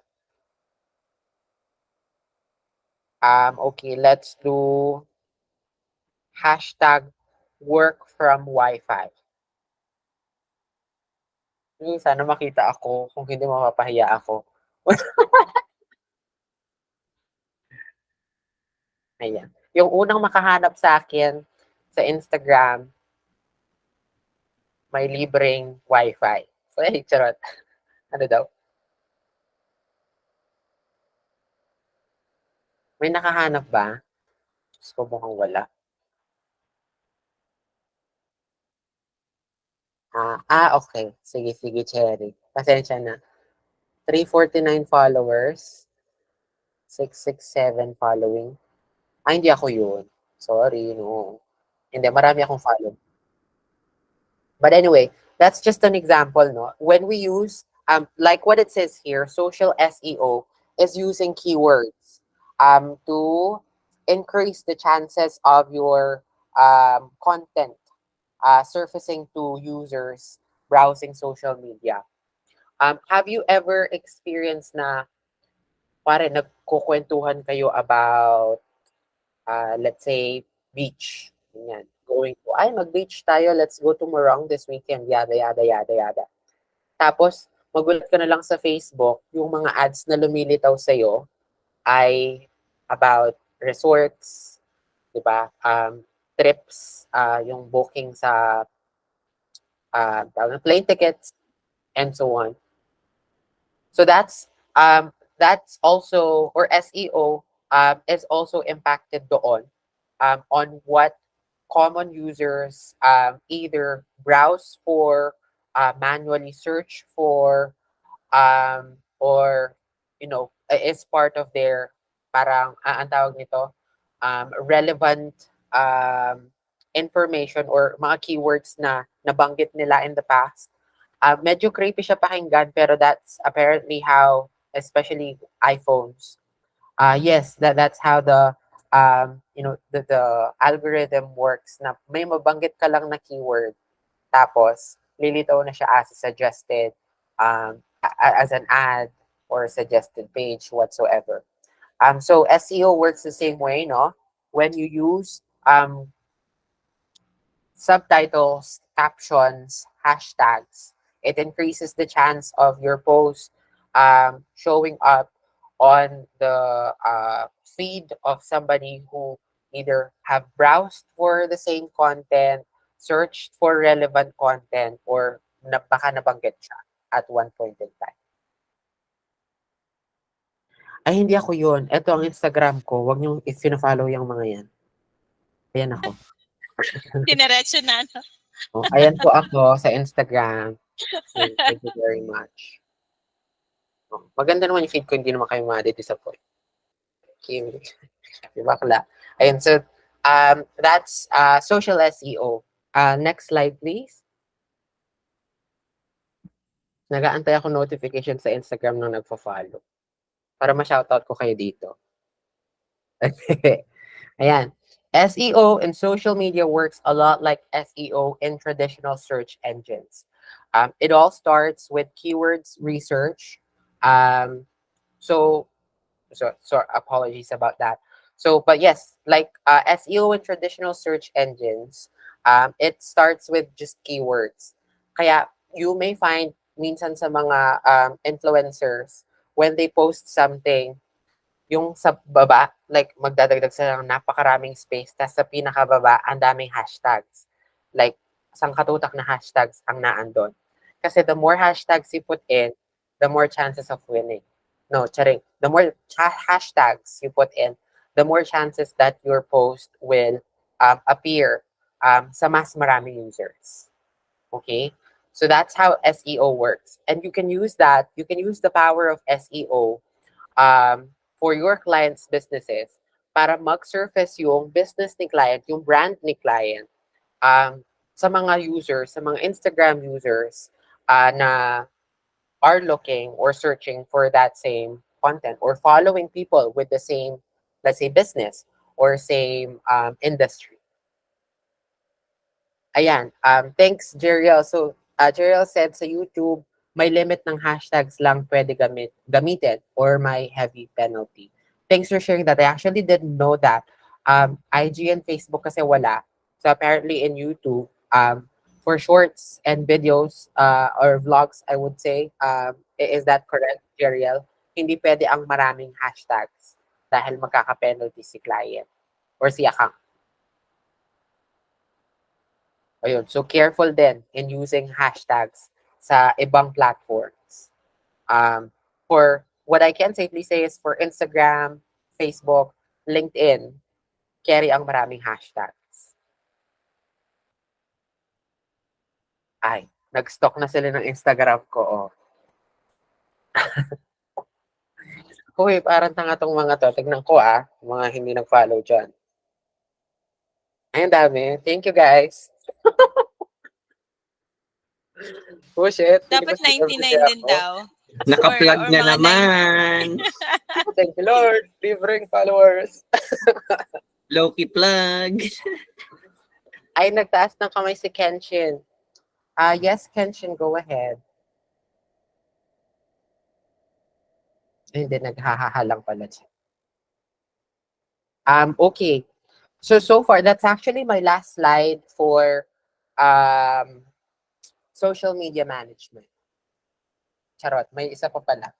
But either way, just an additional tip. Instead of brainstorming or like mag-isip ka, ano kayang magandang i-hashtag ko dito? By the way, it's now raining sa area namin. Hindi ko alam kung narinig. But rather than like thinking, ano kayang mga pwedeng keywords na pwede kong gamitin as hashtag dito sa caption ko for client. There are actually apps na you can use na magge-generate ng hashtags for you, mga relevant hashtags. Libre lang din sila. One of those apps, nasa phone ko yun is Hashtag Expert. Ayun. Hashtag Expert, it's a free app sa you can download on your phone. It also has a web version. And then you just search for, put in one keyword kung ano yung, what your photo is about. Tapos, bibigyan ka niya ng list of hashtags that you can just copy and paste na ilalagay mo dun sa caption sa post ni client. And ChatGPT, of course, is also a useful platform in coming up with relevant keywords and hashtags. Yes. Yes, training in rain. Yan, perfect. Hashtag yan. Ipa-trending ba natin? Umpisahan ko Kimi lang. Feeling influencer si bakla Okay, so that's the last slide for my SMM piece. I do want to just quickly have a quick rundown nung mga diniscuss natin sa SMM, since hindi masyadong maganda yung audio natin kanina. Jay, pabalik naman dun sa table of contents, please. Ano nga to? Mary Joy, finalo mo na ako. Charis. Ayan. So, here. So just a quick recap. Social media management. So it's us as social media or it's social media managers who produce, create content, and track engagement to spread awareness, spread brand awareness for your client. So that's what social media management is. Second is audience and market research. So this is us understanding who our target audience is, what is trending today, what's hot today, right? What styles are in demand today, when is the best time to post, what kind of content is relevant today, right? And how you're going to hook your target audience. So that's your audience and market research. Third is creating a content calendar. So this is you mapping out usually one whole month of content that you're going to post on different social media platforms for your client's business. So important information that should be included in your calendar is the date when they're scheduled to be posted, the actual content, the picture, video, image, right? Hashtags that you're going to use, location tags, if it's a photo of a location or a video of a location, and so on. And again, content calendars are usually sent, if not at the last week of the month in preparation for the next month at the beginning of that current month para maaprobahan siya ni client. And then Canva, so your new best friend, Canva, for your content creation, editing of content posts, videos, photos, um, birthday cards, flyers, greetings, etc. Okay, which where basic content creation is done through Canva. And then SMM, common SMM tools and software. So again, there's Canva, Meta Business Suite, Hootsuite was also shared, right? CapCut, Coolors, and all those other tools that were shared when we moved to Google Meet. And lastly, analytics and SEO. So the proper use of hashtags to make your content trend and appear on users with relevant or related browsing searches, um, so they can see all of the content that you put out for your client. Again, some platforms that you can use to create relevant hashtags are ChatGPT, as well as hashtag expert, the app. Okay, so that is all there is to it that we currently have for SMM. Are there any questions, maybe recommendations, clarifications from anyone in the team that they want to share to everyone?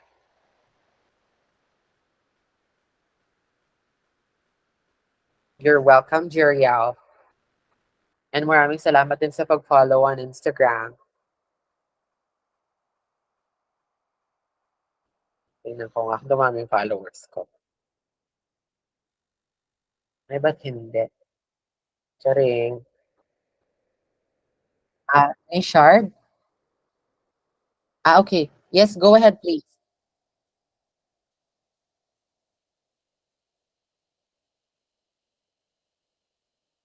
Thank you, Cherry. Asan si ni Shard? Ken Shard pala, sorry. Ken Shinard.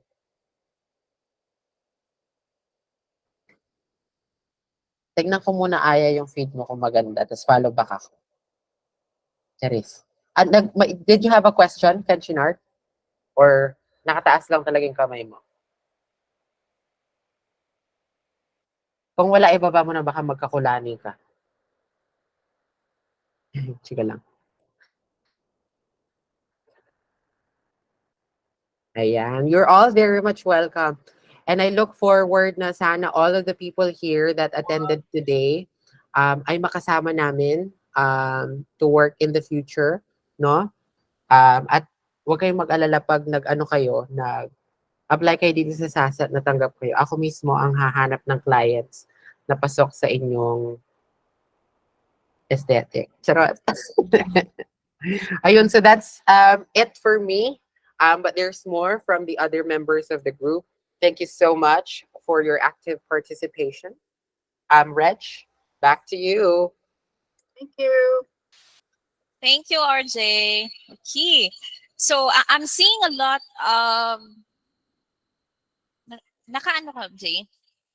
Hindi. Okay lang yun. So, yun. I'm seeing a lot of comments that it seems like there's a lot of SMM people here. Kasi, to be honest with you, we have like 3 ata yun, urgent needed na SMM with a little bit of knowledge about SEO na kailangan namin. So if you haven't done the initial interview or your application with Kenneth, the head of our HR, please do that. Kasi nangangailangan po talaga kami. And I do believe naman kasi with all Filipinos, we're spending a lot of time on social media. Umami na po tayo. Hindi po tayo naglolokohan dito na mahilig po tayo sa social media. So I do believe, especially yung first part ng tinuturo ni RJ, when it comes to market research, ano lang yan, simpleng nag-i-stock ka lang dun sa mga accounts ng iba. You're already doing a market research kung ano ba yung trending ngayon. So it just so happened that there's a specific tool and there's a specific branding and you have to work with your client in order to be an SMM. So hopefully, guys, for those that are really interested, we have an in-depth training coming up by our training department then. Now, once you get hired or you get accepted by our ano ba to, si head ng ating HR, which is right now, it's si Kenneth. Once you get accepted and all of the details na kailangan niya, actually, he's going to discuss that later on bago po matapos ang ating training, yung process on how to get started your career with SAS. So once you get accepted with that, you will be given other training materials para mas lalong ma-improve yung skill. And technically, guys, we're not really asking too much with all of you. Even though you already started your application with us, you're still free to look for other opportunities outside SAS. So even if you're gonna learn a lot of things with us, and then medyo natatagal lang kayo sa amin, we're gonna do our best to communicate with you. However, we're not gonna box you na talagang antayin nyo lang kami. We're not gonna be doing that. This is the freelancing world, we understand. But as much as we can, with the platform that we have, we're gonna do our best to train you, give you everything that we can, give everything that we can to upskill and give the knowledge that is needed for you to get your clients. So it's either with SAS or with the competition out there. Okay, so yun lang naman. And then thank you, RJ, for the SMM. Now we're gonna go to our next topic, which is executive assistant. Yes, yes, Cecile. Okay. HS grad is accepted. It's not really about, yun naman yung kagandahan ng mga international client. They're not really looking on anong natapos natin. They're looking on our portfolio, especially if you're gonna take this specific niche, which is SMM. They're gonna be looking at your portfolio, which is your sample work. Okay? So may it be personal work na ginawa nyo. Let's say you have a small business or you're helping someone managing their social media accounts like Facebook page or small business Facebook page or other social media accounts. That's already part of your portfolio. Sample work na yon. So, Christina, are you here? Yes, Ate, I'm here. There she is. So I'd like to welcome our next trainer for tonight, which is gonna tell us more, hands-on to. I mean, kung ano talagang ginagawa niyang trabaho. And then we're also gonna be doing like, Jay, naririnig ko yung sarili kong boses. Yun, so we're gonna be doing, yung kapag ka natanggap na kayo kay SAS, is we're gonna give you like an hour or two wherein you sisilipin nyo yung trabaho ng mga BAs that we have. So if your niche is executive assistant, pwede kayong kumbaga mag-sit in with Christina or the other BAs that we have. So I'm now giving the floor to Christina to teach us more about executive assistant. Thank you, Tin. Thank you, Ate. And thank you so much for the opportunity na mag-present to you guys. Well, the first thank you sa sa SAS team natin sa pag-conduct nitong meeting na to or training na to. And thank you for everyone that are still here. I know na meron tayong mga technical issues kanina. And yeah, we'll try our best to still finish this meeting. Okay, medyo kinakabahan ako. Nakakakaba pala 'to. RJ, pahingi ng konting ano diyan, konting confidence naman diyan. Okay, sending. Alright, Wow, received. Okay, di yun ba? na nga. So, ako yung my main role here with SAS is being an executive virtual assistant. So, my backstory, Jay, are you sharing na? Kung hindi, okay lang. Um, So yun, last year April, like exactly April 1st, I became the executive virtual assistant of Ryan. Nakita niyo na siya kanina dun sa slideshow. Um, Bale siya yung current strategic partner natin. At that time, nung nag-join ako bilang virtual assistant, wala akong alam na kahit ano. Okay, ang alam ko lang is galing ako sa BPO, as in zero idea. And hindi din ako marunong sa social media. I'm the least creative person out there despite being a hobbyist. Okay? With that being said, gusto kong malaman sino dito yung mga hindi creative. Like hindi makapag-connect ng tamang kulay, hindi makapagsama-sama ng mga elements sa Canva, na nagugulat na lang biglang, hala paano nila nagawa yun, saan nila kinuha yung inspo na yan, at hindi makopya yung Pinterest kahit nakalagay na dun isa-isa yung mga elements na gagamitin niyo, 'di ba? And minsan kung iisipin mo, na gusto mong mag-virtual assistant then ang hinahanap nila is someone na working on social media, and you'll have to establish yourself out there, and build a name for yourself, eh, ang dami ng mas creative at saka mas magaling sa'yo, mas magaling sa'yo mag-connect ng colors, okay? So, sa lahat ng nandiyan, hindi niyo kailangang pilitin yung sarili niyo na maging creative para maging competitive. Okay? Palakpak naman diyan, palakpak tayo diyan. Alright, yun na nga, tawag dito, hindi niyo kailangan maging creative with this task, pero kailangan yung maging out of the box, and that's a, a different skill. Okay? So before I go into that, gusto kong mag-run through ano yung mga ginagawa ko sa araw-araw, ano yung mga tools na ginagamit ko, and a couple more insight kung paano ko ginagawa or paano ako nagta-thrive as a virtual assistant, and how I can help you further if you'll be a virtual assistant for SAS. Alright? So, pwede na po nating ibaba ang ating mga kamay. And ito na nga. Yes, Jay, next slide please. Okay. So here are the main tasks of a virtual assistant or an executive virtual assistant. Actually, executive assistant talaga ako.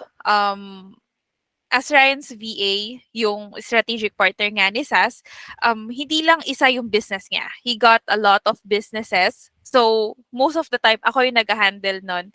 And share ko lang before or last week, he was here in the Philippines.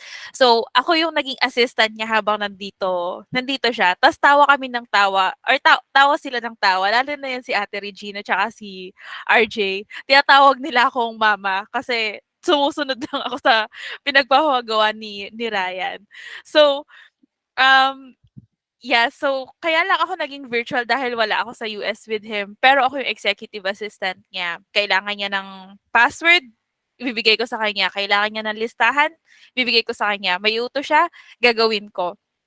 So, with that with all that, sa limang yan na nakikita nyo, managing clients inbox and calendar, save clients time, manage ongoing projects, answering questions asked by other colleagues, placing and tracking orders, it is across all boards. Like regarding if sa main business ba yan ni Ryan, ni client, or sa work niya with SAS, or sa personal man niyang buhay. Um, this task is hindi end all and be all kasi ang main goal ng pagiging virtual assistant is to make sure na well, una, masisave mo yung time nila and pangalawa, masisave nila yung brain power nila to do other stuff na importante sa kanila. It requires a different skill set.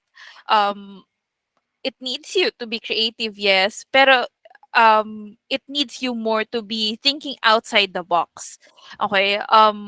Hindi mo kailangan sa pagiging virtual assistant na alam mo na lahat ng nangyayari, alam mo na lahat ng tools kasi that can cause brain fog or like that can cause hala bakit hindi ko alam to sa dami ng pinag-aralan ko bakit hindi ko alam to. So kailangan mo lang ang pinaka-technique and strategy is kailangan naka-mindset ka na kailangan mong makapag-provide ng solution. Okay? Next slide, RJ. Ay, RJ, Jeremy. Okay? Medyo... Kumukuha ng merienda pag masadya yun na po. Sige, take your time.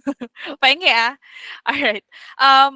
Yan. And these are the tools that I use as an executive virtual assistant. Again, hindi ito yung lahat, pero ito yung pinakagamit na gamit for me. Okay? So, sino dito yung familiar doon sa mga nakalista na dito? Taas ng kamay? Yung mga nakataas ng kamay kanina pa, baba nyo na. Tapos, dun sa tanong ko ngayon, taas ulit. Ayan. Alin dito yung, ayan, may mga nagsagot na hindi lahat. Alin dito yung pinaka-familiar sa inyo based sa mga sumagot? Ayan, Calendly, familiar, G-Workspace, Office, LastPass. There you go. So, looks like LastPass, Workspace, at saka yung Microsoft Office is the most familiar ones. Okay, let's go through all of this. Okay, first off is yung Calendly. So, yung Calendly, ma-access nyo siya via calendly.com.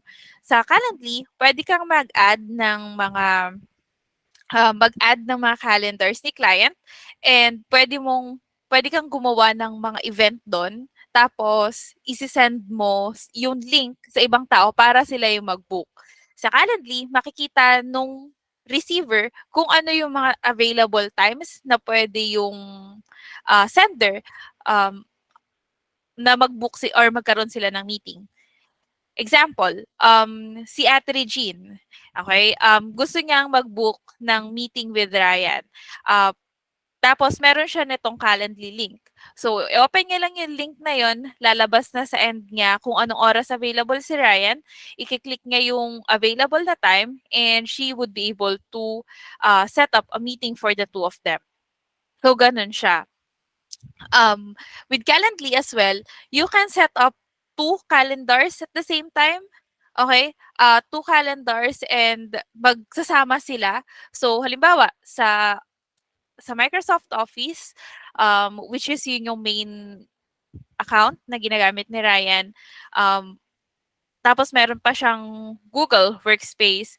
Pwede kong ilagay yung dalawang yun sa Calendly and then magsasama sila doon, mag-merge sila like isang calendar lang, and whoever looks at the link na sinend ko, halimbawa si Ate Regine, hindi niya na makikita yung mga oras na naka-block na sa Office or sa Microsoft account at saka sa Google Workspace. Yun lang available times sa both sides. Gets? Any questions regarding Calendly? Nakataas pa si Steph at saka si Rosel. Do you have any questions po? Going once? Going twice? Rosel? Ayan. Thank you, Steph. Noni, ma'am, dapat ba may bayad? Meron siyang option na walang bayad. Okay? May option siya na may bayad. Currently, yung ginagamit namin may bayad kasi hanggang 3 event lang yung pwede mong ilagay sa kanya. Eh, ilan ba yung event namin ngayon? Parang may 4 na event kaming inaantabayanan. Ryan's personal tasks at saka yung related din sa tawag dito, related din sa SAS. Ganon. Um, pero hindi mo kailangang may bayad. If I'm not mistaken, you can have at least 3 events para at least 3 events. Pwede ka maglagay doon ng 3 events na for free. Yun nga lang, limiting talaga yung functions niya. I haven't explored. I think may mga other softwares tulad nito, pero I haven't really explored them and Calendly really worked for us. Ayan. All right. Any more questions?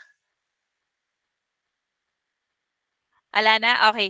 I'll move to, ano ba yung hindi ko nakita dito? LastPass. Parang may isa or dalawa lang ako nakita. LastPass naman is a password managing tool. Okay? Password managing tool siya na nagsisave siya ng mga passwords.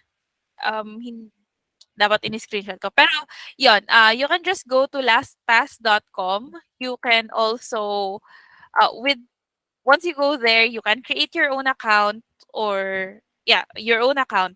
Tapos, you can set it up na pwedeng maka-receive ng mga passwords from client. So, for example, si client, kailangan niyang ipa-access sa'yo yung emails niya. In my case, bilang virtual assistant nga ako, kailangan niya ipa-access yung emails niya, pero hesitant siya na ibigay yung actual password niya sa'yo. Kasi nga naman, baka ginagamit ngayon sa iba pang mga bagay na hindi mo naman kailangan ng access. So, pwede niyang gawin, i-walk through mo siya kung paano gagawin yung LastPass, and with LastPass, i-share niya lang yung password sa'yo. Okay? Yun yung pinaka-purpose niya. So, sa end ko naman, nagagamit ko yung LastPass sa pag-save ng mga password. So, ang dami kasing information na binigay na sa akin ni client. May address niya ako, may address ako for his work, may mga card details din kasi kinailangan namin mag-book ng mga items, ganyan. So, I need to secure that. Hindi ko yun pwedeng ilagay lang sa Google Drive or something. I need to make sure na hindi mako-compromise yung data. And LastPass is a really good way to do that. Okay? You can also use LastPass or you can install a LastPass extension sa Chrome browser mo. Tapos, for example, may site kang napuntahan or pinuntahan tapos kailangan na ng login, pwede nung ma-auto-read kung nag-save ka ng password through LastPass gamit doon. Instead, yung sa Chrome siya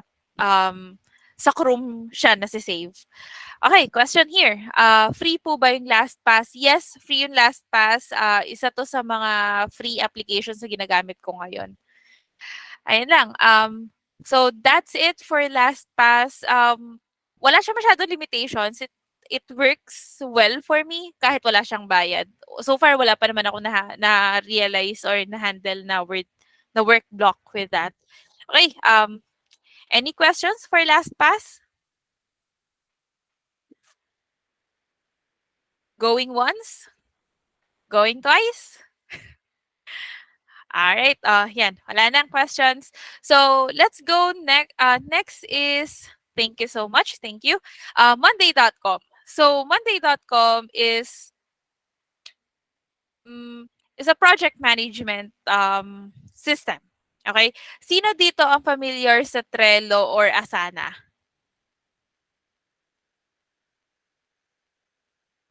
There you go. Yan. Madami-dami. Yan, very good. So, Monday.com is just similar to that. Thank you so much sa mga nagtaas ng kamay. You can put that down po. So, Monday.com, medyo biased ako dito despite not using Trello or Asana that much. Kasi sa Monday.com, may view siya na pwede siyang ma-view tulad ng kung paano siya na-view sa Trello, like yung Kanban method. Yung nakalista like sila, may mga list, ganun. Pwede mo siyang gawin sa bawat board mo. So, sa mga hindi nakakaalam kung ano yung project management software, basically, pwede kang gumawa doon ng isang malaking board. Like, imagine yung isang malaking bulletin board. Sa bulletin board, may nilagyan mo siya ng mga section, say pinaghati mo siya sa apat. Sa isang square nilagay mo doon, ito yung tasks para sa virtual assistant mo. Tapos sa kabilang grid nandun ito yung task para sa financial manager mo or sa financial people mo. Sa baba nandun yung para sa marketing mo, and then sa other side um nandun yung sa other departments, ganyan. So pwede mo siyang malagay lahat doon sa isang board na yon, and then right below that, there you go, pinull up ni Jay yung Asana. Thank you. Um, yan yung Kanban method, guys. So, sa with that, may example ka ba ng monday.com for better visualization purposes? Yan, habang pinupull up niya yan, ganun siya. So, isang malaking bulletin board with 4 different sections at pwede mo siyang pagsama-samahin doon. Ayan, there you go. Please make sure lang na wala po tayong sensitive information dyan. Alright, moving forward, we'll make sure na meron tayong for training purposes na tracker. Okay, so ito yung isa sa mga sample ng board na meron kami. So we have our 2023 goals. Yan, isa lang yan sa grid ng, or isa lang yan sa mga item na pwede mong ilagay dyan sa sa project management tool na yan. Tapos pwede ka mag-assign ng tao, pwede mong ilagay dyan kung ano ng status niya, and pwede mo ding ilagay yung date kung kailan siya expected na ma-complete. Ngayon, itong, if you'll see on their notes, ayan, may mga nakalista dyan. Tapos may plus sign sa loob ng bubble. You can just click on that and add an update. That's the prettiest thing about it. Kasi you don't have to put it on your email to send it to someone. Anyone who can see this board can just check at that particular item and malalaman nila yung update. Ayun siya. That's the most biased thing I can say about Trello or about monday.com. Also, with subscription, you can build more than three boards. You can even create documents. Sa documents, pwede mong ilagay dun yung mga board, and siya yung maging flow ng meeting nyo. Ganun siya. I hope I was able to explain it. Pero sino may mga questions?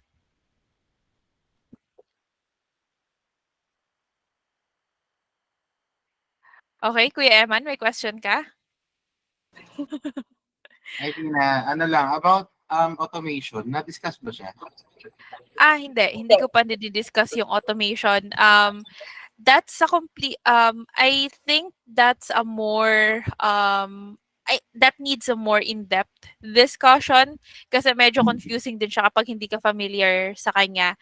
But automation, guys, is basically, kung familiar kayo sa data validation or conditional formatting sa Excel or sa Google Sheets, sorry, baka ano din yun, baka jargon din yun. Pero may way na parang halimbawa, pag sumapit sa date na to, magiging kulay green yung box. Parang ano ba? Pag sumapit sa date na May 31, 2023, magiging kulay green yung box. Yon. So, hindi mo na kailangan manually na gawin yon. Automatically, pagdating ng May 31, magiging green yung box. Ganun siya. We can further discuss that if magiging virtual assistant kayo. And then, yeah, we can go through all that. Okay, Noni, you've got a question. Ma'am, sa paggamit po ba ng tools like monday.com, if better use paid, usually VA po ba ang magpo-provide or si client? Good question. These tools are usually free. Now, usually free, kapag ikaw lang gagamit, kapag hindi mo siya kailangang i-share sa iba, that's okay to be free. Ngayon, kapag i-share mo na, it has a lot of limitations. Pero kapag kailangan mo ng mas maraming board, like napuno mo na yung current board mo, you can discuss it with client if they are okay, excuse me, na bayaran siya. If I'm not mistaken, ang pinakamababa niya kasi is 3 seats per month. Tapos yung somehow most popular and actually best na na na plan is yung $10 per seat. So, ang may mas mababa doon, pero madami pa rin siyang limitations, which is $8 per seat. Ang current namin ginagamit is $10. So, yun, with that being said, pwede mo siyang pabayaran kay client. Nadadaan yan sa magandang usapan. Pwede mong sabihin na Monday.com really works for us. Ganyan. Tapos, syempre, at the end of the day, si client magde-decide if they're okay with that or not. Ngayon, Monday.com is not really crucial if ikaw lang mag-isa yung nag-work. I worked for the past 9 months. Well, for the past year na Excel lang yung ginagamit ko. Yung Monday.com, pinaka na-utilize namin siya nung nagme-meeting na kami with other members of the company. Like, nakikipag-meeting na kami sa financial department, sa marketing department, sa operations department. So, yon, doon siya na pinaka na-utilize. Sa SAS, ginagamit na rin namin siya ngayon during meetings and it works the same way. It's really nice. And as I've been saying, I've been really biased but hindi ko kasi alam paano nag-work yung Trello and Asana. Pero Monday.com, very easy ko lang siyang natutunan and it works the way I need it to work. So, ayun. Any questions? Any other questions with Monday.com? Going once? Going twice? Oh, Jenny Rose. Hi po, miss. Can you conduct meetings po sa Monday.com? Like L10 meetings? Uy, familiar ka sa L10 meetings. Yes. Sa Monday.com namin ginagawa yung L10 meetings. So, tawag dito, we can further discuss that kung paano nabe-breakdown yan. Pero may template kami. So yun. Jenny Rose, I think you're one of our VA. Tama ba ako? Di ba kay John Glon ka be? Yes po. Sige. Pwede kang mag-sit in kay Christina para matutunan mo if you need na gamitin si Monday.com for L10. Sabi No, ko be? na eh. Nagulat ako eh. Parang ka-chat ko to nakaraang gabi. Parang nagpa-reschedule ako sa'yo nakaraang gabi. Pero yes, Monday.com is really nice. Pero I would love to hear about the other platforms as well para makita ko rin. Pero that's for me right now. Jenny, Sige. kwentuhan tayo soon. Ate? Thank you, Be. Dagdagan ko lang ng kaunti itong management tools, no? Or task management tools kasi medyo this is one of the crucial tool that an EA, executive assistant, needs to know. If familiar ka na kasi kay Monday.com, madali na sa'yo matutunan yung other task management tools like, ano ba yun? Asana, Trello, and then yung Notion, which works exactly like all of them. Pare-pareho lang sila, but I'd like to show one example since nandito na rin naman tayo sa topic na to bago ko pakawalan kasi it's important. You can actually use it on your daily personal task that you would like to do para ma-practice nyo na siya. So I would really recommend, lahat yan may free, ano ba tawag doon? May free subscription. Oo, may free trial. So if you'd like to know all of them, wait, lagay natin dito, Asana, Notion, Trello, Monday.com. Okay, yan. So, I'd show you an example. Trello tayo kasi ito yung pinakamadali. Yes. Ito siya, you can actually, if you're a creative person na mahilig ka yung parang iba yung nakikita mo, visual person, like me, I always like to look at things and then iba-ibahin din kasi you can change the background of this. So this is an example of one of the, para kay Jeremy to actually, social media management guy natin. I'm only putting boards here like to-do list, doing, done, pending, and dinagdagan siya ni Jay dito ng ng directories, like nilaglalagay kami ng mga links dyan, and then I have archive here. But ano ba yung itsura niya from the beginning, yung totally, ano siya, wala. So, let's say, personal or I'd say Regine task, ganon. Mag-a-add ako dito, ang tawag dito boards, pero yung ito, this is what we call workspace. So, under workspace with Trello, you can create up to 10 free boards. So, iba-iba siya. But I'd like to show you one example that as in talagang start from scratch. So, this is how it looks like. Now, if you're okay with the background, you can continue with it. But this is my personal task. So, I'd like to create or do something on it. Dito may 3 dots. So, I'd like to change the background. Photos, medyo gusto ko ng laptop kasi mahilig ako sa laptop. I mean, that's the brand that bakit walang laptop? Huy. Ito. I like this. So, yan. Gusto ko yan yung background. Okay. So, may background na ako. Now, I'd like to create yung, ano bang tawag dun sa mga yun? Kalimutan ko yung tawag. Pero I'm only, if you're gonna be doing the basic, to do list. Yan. And then I'd like to add here things that I'm already doing. And then things that are pending. Let's say wala silang due date. And then lastly, things that are already done. So ikaw magka-create nito, you can personalize this. Now, under to-do list, I'd like to, kasi task management tool to, no? So, ano ba yung mga regular, let's say si Tina, what are the regular tasks that you do on a daily basis? So, email checking. I'd like to do email checking. Now, email checking, I'd like to do this like, or siguro Monday, mga ganon. So, you have to put due date. Save. Na-save ko ba yung, hindi ko ata nalagyan. Save, due date.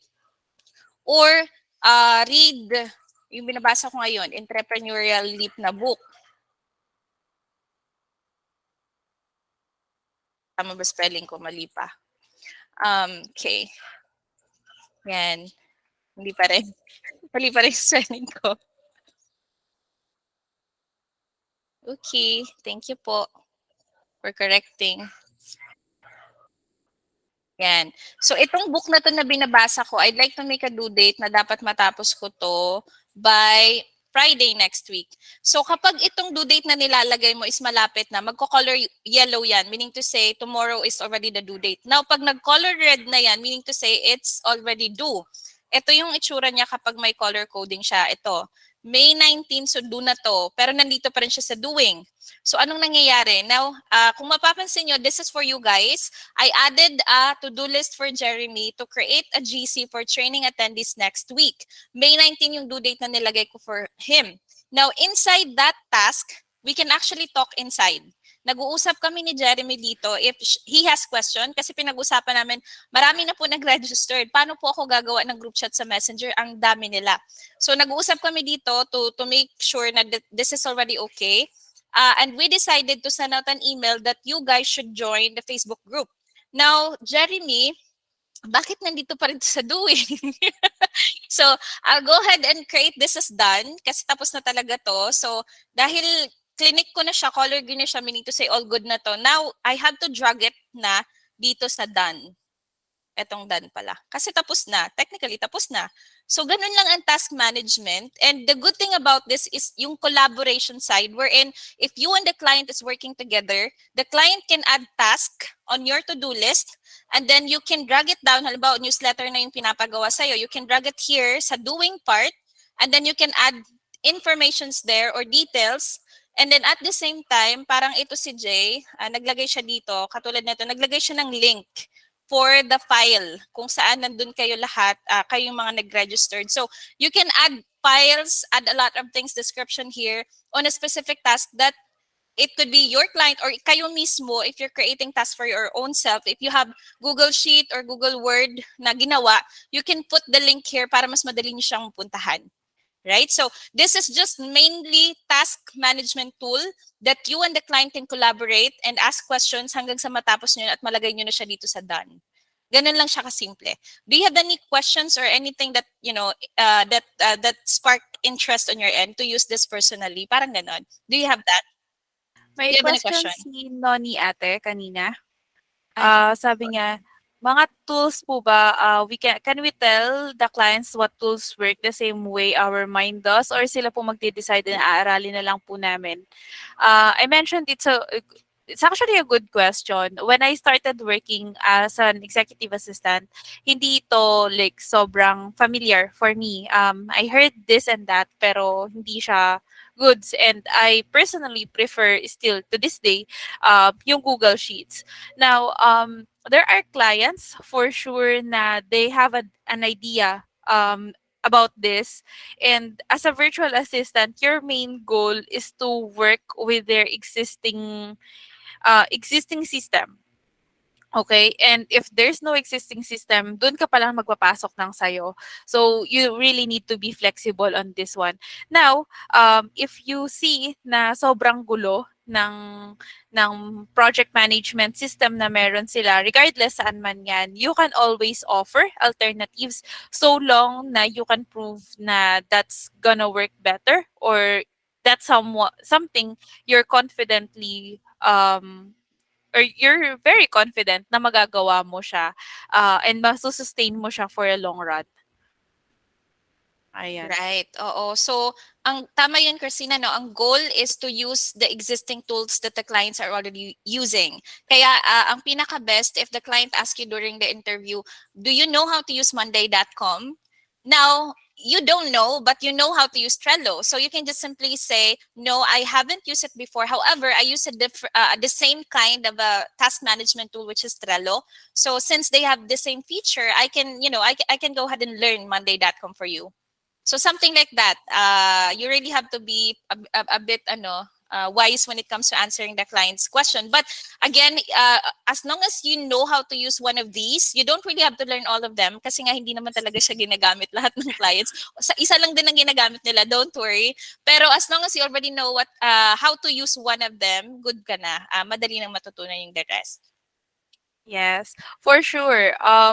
And guys, wag kayo ma-pressure titigan tong mga to. Kung hindi nyo na alam, okay lang. Kasi this is what we call hard skills, which I'll further venture further later. Pero yeah, I'll answer a couple more questions ate. Tapos I'll continue the discussion of the tools. So what's better to use po, Asana or Trello po? Ate Regine, you have any answer? I haven't used Asana or Asana. Trello. Actually, Asana based on talaga. experience right Oo. now, some are using monday.com, few are using Trello, but most of them are using Asana for task management. Pero again, they have the same feature, so madali lang siyang aralin as long as you already know one.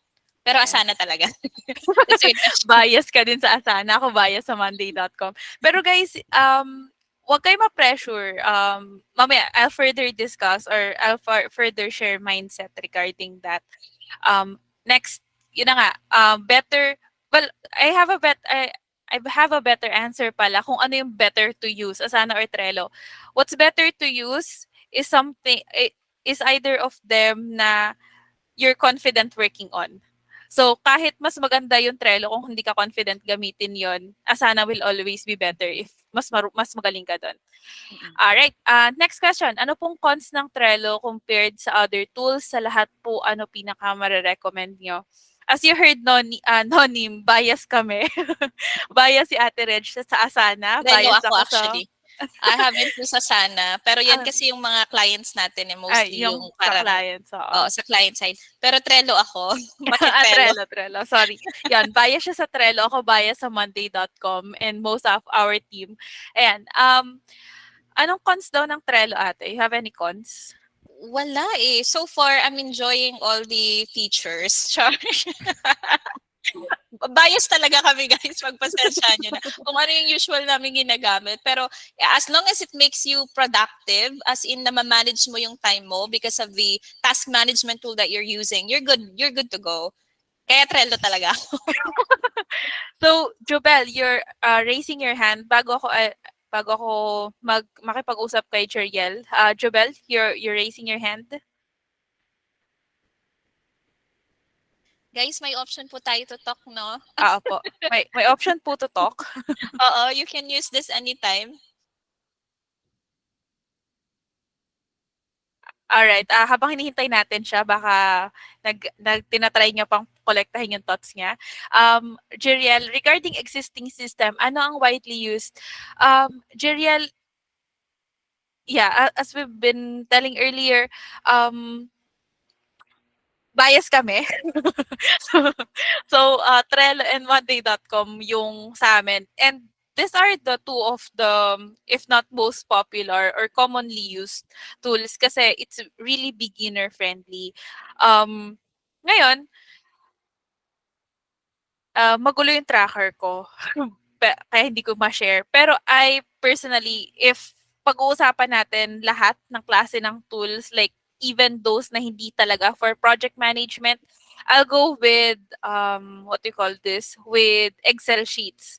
Okay, for the longest time, I've been using Excel sheets at hindi ko siya ma-let go. Bakit? Kasi you can set it up as your own. Like, you can own it. You don't have to follow anyone but you. Ganon. So, you'll really need, as a virtual assistant, and I understand this can be a struggle for people na never really done management before, or what do you call this, virtual management before. This can be a struggle, but of course we'll just learn things along the way. We'll have to figure out what works best for us. Okay, so yeah, that's another type of mindsetting na kailangan nating matutunan if we're really interested to become a virtual assistant. um Lahat po ba ng client niyo Monday.com po yung gamit? Hindi po. May iba na Trello, may iba na Asana, may iba na wala. So, kung hindi ka marunong either of the three, pwede kang mag-Google Google Sheets. Ayan. You're welcome po sa mga nagte-thank you. Yan. So, Jeriel, so kung sobrang sipag mo, pwede talagang Google Sheet or Excel. Pero kung gusto mo automated, Monday or Trello or something else. Yes, that's accurate. Jubel, ask ko lang po, during client interview, pag tinanong ni client, if do you know to use these tools, familiar with it but haven't used one before, yes, you can be honest. And honesty is the best policy, you guys.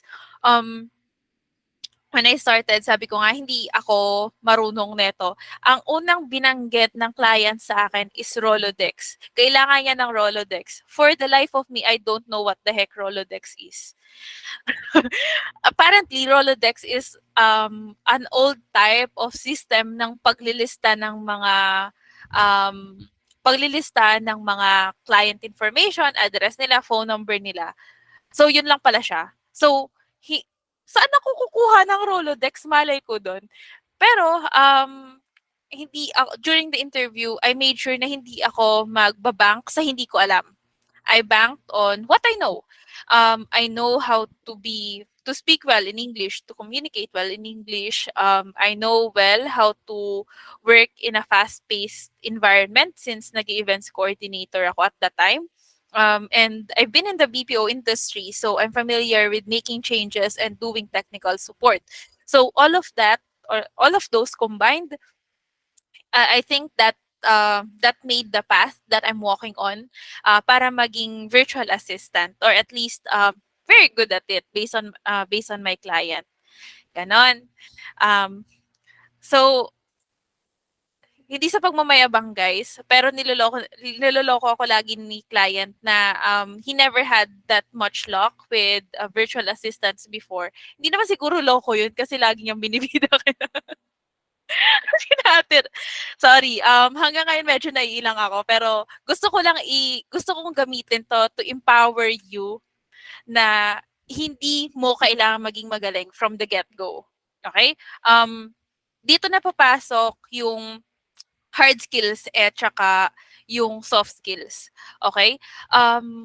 Soft skills, meaning these are the things na hindi siya directly apps or softwares related. Ito na yung, or hindi na siya apps and softwares related. Ito na yung kung paano ka mag-isip, kung paano ka gumalaw, kung paano ka kumilos, kung paano mo ipipresenta yung sarili mo. All of this na nakikita mong tools, these are all hard skills. Ganyan. It's not the tools but the person. Sana. Huy, seryoso tayo dito. Chares. Pero yun nga, at the end of the day, you can do all of this. You are perfect on using Calendly, Monday.com, LastPass, Google Workspace, Microsoft Office, and all that stuff. Pero kung hindi mo alam kung paano i-handle yung issues, hindi ka marunong mag-provide ng solutions, hindi mo kayang panindigan yung mga pinagsasabi at pinaggagawa mo, wala ka ring mararating. So, from the get-go, if anything, your soft skills is the first item you need to work on. Okay? Kasi hard skills, it's really easy to learn from. Nood ka lang ng TikTok or ng YouTube video, paano gumamit ng Monday.com, it's there. Paano gumamit ng Google Sheets, it's there. Tips and tricks, nandun. Words of wisdom, guys, Friday kasi ngayon, tas sweldo, kaya ganito tayo. Joke. Ah, kapag may trabaho na din tayong lahat, sweldo tayo. Pero ayun, Evernote and yung maliit na yellow box dito, both of them are just ways of taking down notes. Evernote para siyang malaking notebook na ano ka lang doon, free writing ka lang doon. Marami siyang structure. Sorry, magmamadali na ako. Pero marami siyang structure, marami kang pwedeng gawin sa kanya. And you can use that across all of your devices, mapa-tablet man yan or phone. So, that's a good way for you to view. Though may bayad din tong isang to, kung gusto mo siyang may history, kung gusto mo siyang makita sa maraming device, may small amount kang babayaran. It works really well for me kasi nagsisend ako ng mga end of day report. So, doon ko kinokolekta yung mga bagay-bagay. Stickies, ito yung kapag hindi ko lang gustong ihalo sa notes or sa Evernote yung mga napag-usapan ng iba. So, basically, maliliit siyang sticky note na nasa papel ko lang. Ganon. With Microsoft Office naman and Google Workspace, they're the same somehow. For me, magiging bias ulit ako, Google Workspace for the win. Kasi mas malinis yung system niya, yung UX niya compared sa Microsoft Office. Ewan ko ba, hindi ko talaga type. Sinong mahilig dito sa Microsoft Office? Mag-usap tayo. Charis. Pero, yes, yes. Medyo tricky gamit. Hindi ko alam kung bakit tricky for me ang Microsoft Office. Pero biased ako sa Google Workspace. Yes. Ako ba siguro dahil mas mukhang malinis, consistent yung ano niya, yung icons niya, ganon. At hindi ako ginugulo, hindi ako pinapahiya ng Outlook, ay ng Microsoft or ng Gmail setup. Pero ayun, yan lang. So these are the tools. It's not all. There's a lot of other stuff you can add or that needs to be here. Pero ito yung pinaka-basic. Like, kung meron ka nito, makaka-survive ka type of thing. Ito yung kailangan mong ma-familiarize yung sarili mo. Okay? Since I saw that some of you are actually not really creative, you may want to consider na mag-focus kung saan kayo magaling. If you may not be really great at creative, huwag na kayo makipaglaban sa mga creative, magsama-sama tayo. Ibahin natin yung level. Charot! Hindi. What I'm just trying to say is, choose your battles. Choose your battles kasi matatalo ka kung hindi ka na creative. Tapos, alam mo na sa sarili mo na hindi ka creative. Tapos, sa social media kailangan mo ng some form of creativity to set up those to set up your feed, to set up your or to say your words, ganyan, or to create yung mga hashtags and all that. It never made sense to me, to be honest with you. Kaya puro memes yung laman ng Facebook ko. Tapos, outdated yung Instagram ko. Pero, if that isn't for you, then there's a lot of other stuff you can do as a freelancer. Hindi lang social media marketing. So, try to tap into your inner self. Tingnan nyo kung saan talaga kayo magaling. Kasi, huwag niyong ipilit yung sarili niyo sa hindi kayo magaling. Tandaan nyo yan. Bakit ganito yung words ko Executive for assistant tonight? na daw kayo. Mag-executive assistant lang kayo. Yung nagka-cry face dyan, si Mylene Ledesma. Basta na yun, kanina pa yung comment ng comment eh. Si Mylene is one of our sales admin din. Pareho kami ng client. And this is actually a good example na mag-focus ka kung saan ka magaling.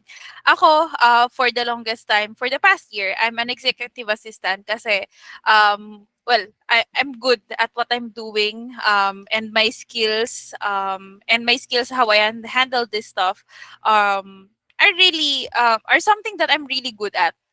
And I'm never good at sales or creative stuff. But yan there, Mylene Ledesma, yung umiiyak tawa kanina, she's good at sales. She's good at talking to people and she's good at hyping people up. Magkasama sila ni RJ, yung kanina nagsalita. Pero alam ko hindi din maayos feed niyan eh. Pero they're good sales people. So yun yung ano nila. So yun yung doon sila magaling. Yun yung strength nila. And they're focusing on that and they are thriving in that. You guys, hindi nyo alam kung anong pinagdadaanan ng dalawang yon. Pero yun yung pinaka magagaling na sales people natin. Sila yung naghahanap ng client for us. And sila yung bumubuhay sa atin. Ganon. So nabanggit ni Ate Reg kanina, work ethics. Another thing to highlight is ito yung pinaka natutuwa si Ryan sa SAS and sa VAs natin. Kasi we have this work ethic na alam natin kailangan nating magtrabaho. People may take up or may take it in a wrong way na, well, kailangan kasi namin ng pera or, well, feeling mo lang yan, mga ganon. Pero, totoo naman, they have a labor issue daw kasi sa US na some people, especially the millennials or Gen Z, can be really choosy about their job and wouldn't accept less despite not being that experience yet. Like, wala pa silang napapatunayan. But with us, there's this confidence and there's this resiliency to accept tasks and to do it the best of how we can. So, ayun, again, to wrap this up, as a virtual assistant, or as an executive virtual assistant, you don't need to be creative, like connecting pictures and all that, but you need to be thinking outside the box. Main tasks would be like a manager for your client, handling projects and handling schedules and necessary stuff that they need to make their lives a lot easier. And we have hard skills and soft skills that we need to learn on. Tools are included as a hard skill, and consider familiarizing yourself with all of them. Hindi nyo siya kailangan kabisaduhin, guys, okay? And then soft skills are more on mindset, work ethics, and as added here, integrity. Ayan. Okay, any questions? Do you also use any productivity tools? Anong productivity tools? Are these like trackers sa work? Ito ba yun? Oo. Tracker ba to sa work or... Yes po, tracker po. Effort tracker or time tracker. Yes, Yes. po. We use Top Tracker with SAS. Yes. So this tool, you'll have to log in kapag mag-uumpisa ka na ng work, and then every 10 minutes there will be a screenshot. So nare-record din, that's a good one, no, Jubel, kasi nare-record din yung ano tawag doon, yung click mo Click sa rate. click rate, and then mouse click, ano ba? Mouse rate. Mouse click. So yes, we use Top Tracker with SAS. Yan, mouse and keyboard Thank you. activity. Thank you, Yan. You're welcome. Yes. May isa pang question bago tayo magtapos. Ano yung Google Workspace po ba is Google Suite then? Yes. Dati ata siyang Google Suite if I'm not mistaken, tapos ngayon Google Workspace na siya. Something like that. Pero yun. Basta yung may Meet, may emails, may sheets, may documents and all that. Yun yung kapag binuksan mo yung Chrome mo, yung tatlong dots doon, may lalabas na Google Apps, nandun sila lahat. Ayan. And thank you so much sa lahat ng patuloy na nakikinig at nagpa-participate. Ipapasa ko na po ang sahig, ang lapag at ang lahat kay Madam Reg. Thank you so much po. Thank you, Tintin. I know you still have quite a lot of work to do Friday today. So yon, palakpakan naman natin si Christina. So she's one of the VAs na nag-umpisa kay SAS, and then wala din siyang experience technically. I like what she said earlier na all of the experiences that you had is already enough for you to become a VA. And I really do believe that kasi nung nag-umpisa ako, wala rin akong experience. So hindi ako yung talagang nag-enroll sa courses kasi back then, as a call center agent, tas buntes pa ako, wala akong extra na pambayad sa mga courses. Kasi mahal talaga siya. If you're gonna join yung mga tribe, yung mga ganon, it's thousands. Meron nga dun 10,000 plus just for you to be able to learn how to become a virtual assistant. So hindi ko siya kaya. However, I always tell our clients na here in the Philippines, all of us are actually learning all of those tools, basic tools that are needed to be a VA.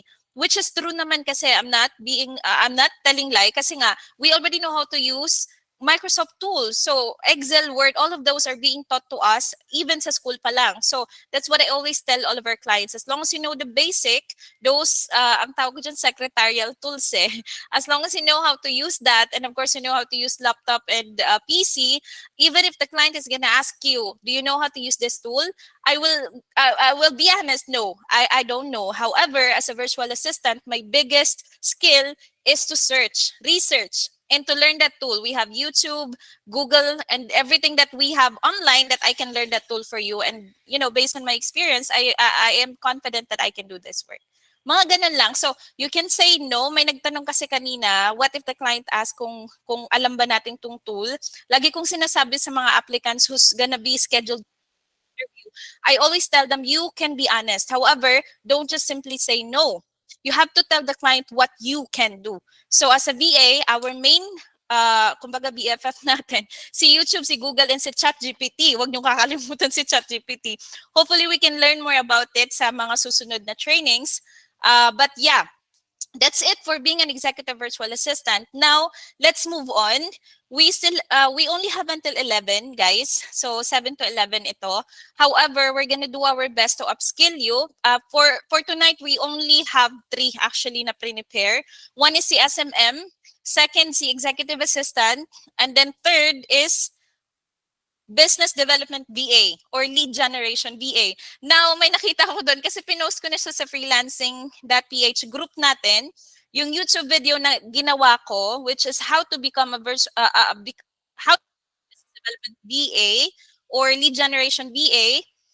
It's a 36-minute video ata to, if I'm not mistaken. So, sino dito sa inyo yung nakanood na neto? Kasi I know some who already watched this.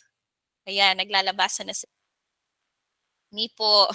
Yung ating mga legends, yan. Si Janeline Morales, nandito ba siya? Sabi niya kasi, hindi pa nga daw siya nakaka-move on sa SMM, nandyan na naman daw si Legend. Well, that's the goal, guys. As much as we can, we're gonna train you or give you all the knowledge that you need to get started. Kasi nung nag-umpisa ako, I was planning to become an SMM VA. Yun talaga yung parang pinaka-gustong-gusto kong gawin, to do graphic designing, posting, to help the clients gain more likes, and at the end, ang pinaka-goal mo is to add more sales dun sa client. However, hindi siya nag-manifest kasi yung mga nakuha kong clients sa Upwork, they're looking for a business development VA. And right now, one of the reasons bakit ito yung isa sa mga topic natin tonight is because the clients that we have are also looking for business development VA. Sobrang, for me as a call center agent, ito yung pinakamadaling work next to data entry. Kasi si data entry, ano lang yun research, copy-paste sa Excel, which almost the same as a business development VA. And for those who already watch and know me, ito talaga yung bread and butter ko, business development VA. Ito yung specialty ko. Now, even though the work is so simple, for me, this is so simple and easy, you still have to use your own brain. Brain talaga, you have to still learn to improve on what you are doing. So, Para dun sa mga nakapanood na, how would I say this?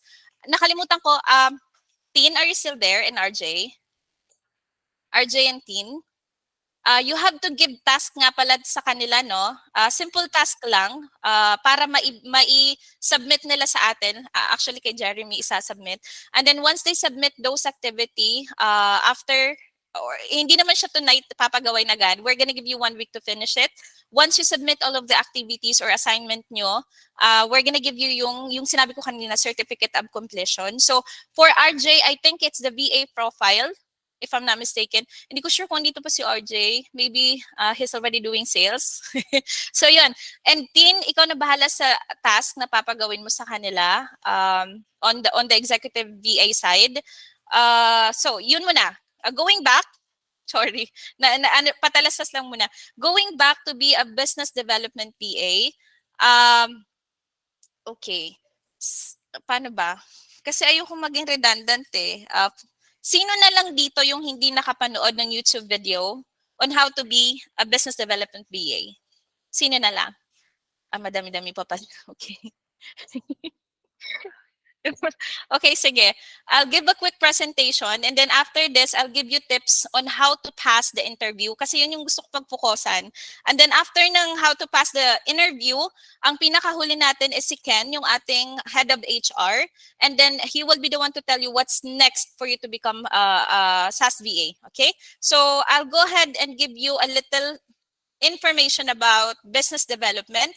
Pero again, I strongly recommend for you to watch yung YouTube video na pinost ko sa group natin, no? For more details. Yes, this is recorded. So once I receive, kasi naka-Google Meet naka-record to kay Google Meet. So usually it takes hours para ma-receive ko yung recording. And once I have it, I'll go ahead and post it din sa sa group, sa Facebook group. Dito ata yung aking. Okay. Okay.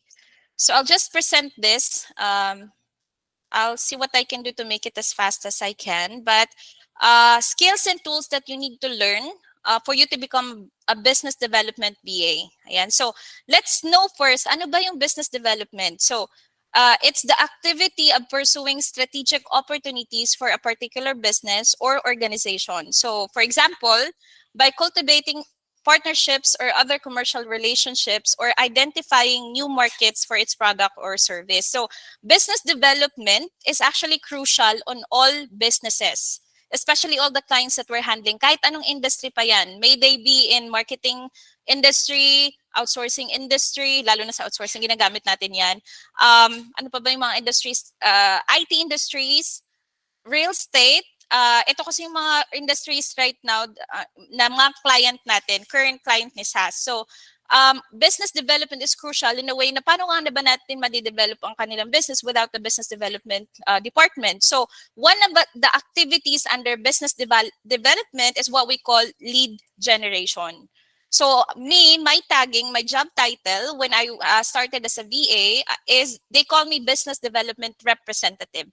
Pero yung ginagawa ko technically as a business development representative, what I'm doing is lead generation. Okay? So, if you're into Upwork or other platforms out there, makikita kayo dun sa mga job posts na we're looking for 1,000 leads with pet industry.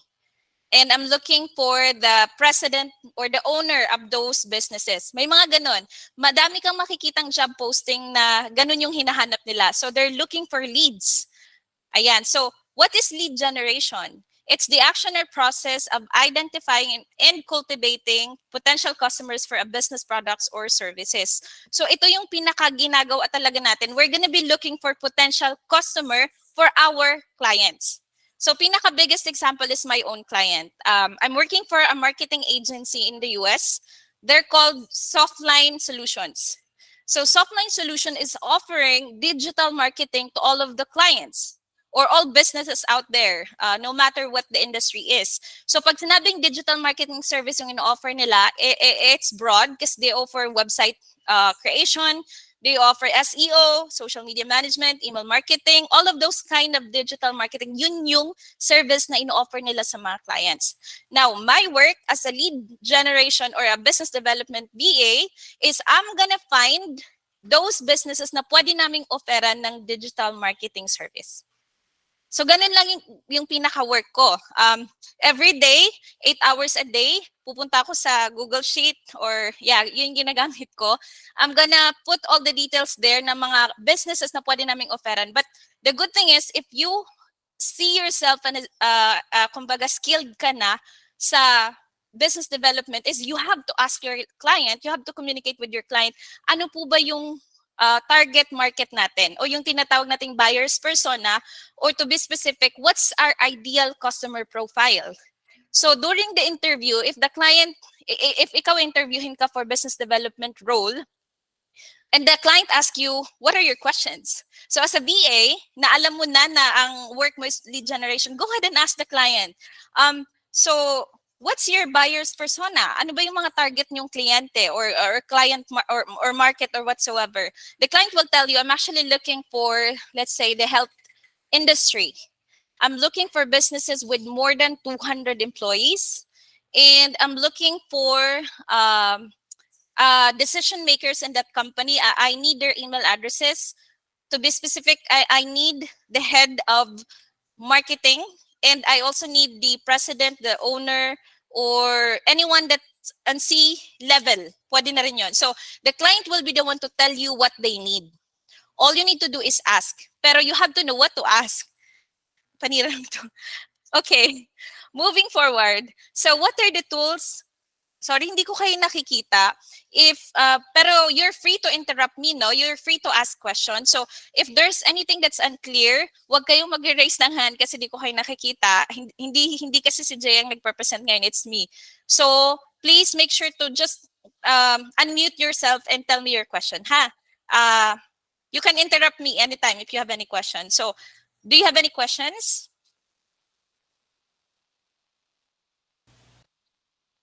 Wala. Okay. Walang nagsalita? Okay. So, I'll continue. Now, what are the tools that you need to learn in order to be a business development BA? So, I have here listed quite common. Ito lang naman talaga technically. So, we have Excel or Google Sheet. I highly recommend Google Sheet para automatic update. Automatic save pala. And then, Apollo.io, this is the one that you really need to learn. Kasi there's a lot of lead generation tool out there, but as long as you know how to use one of them, you're good to go. Just like any other tool kanina na pinag-uusapan natin, they have the same feature.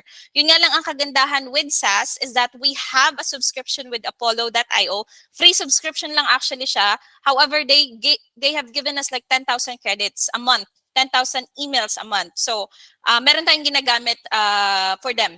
And of course, social media platforms, and I'll tell you more why we also need to know this. Actually, you already know it. The regular social media platforms such as Facebook, Instagram, LinkedIn, those are what we need in order to find those leads. Kumbaga yung mga businesses na hinahanap natin, we can also find them using social media. Pero ang pinaka-main na ituturo natin today is Apollo.io. Email is kinda advanced na siya. Why do we need email? Kasi after we get all of those leads, ang pinaka-main information kasi na kailangan natin is their email address of that leads or that company. So once we have all of those emails, of course, we will email them. Pero we're not going to be doing it manually. Usually the client has an automation tool that they're using to send out all of those emails. All right, so yun lang. Pero for now, I'm going to be focusing on Excel and Apollo. Wala na ba? Yun na pala yung huli. Okay, tapos na pala. Sure.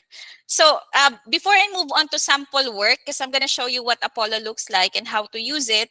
And of course, I'll do my work right now kasi nag-log in ako kanina and I have to finish my work. And that's lead generation. Diba sabi ko sa inyo, this is my main bread and butter, being a business development BA.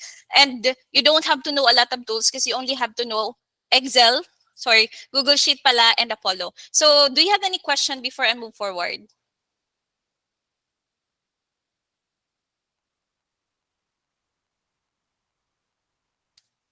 No question? Okay, I'll continue. Ito yung actual work na ginagawa ko ngayon. I created an Excel file. Excel ako ng Excel. I created a Google Sheet file.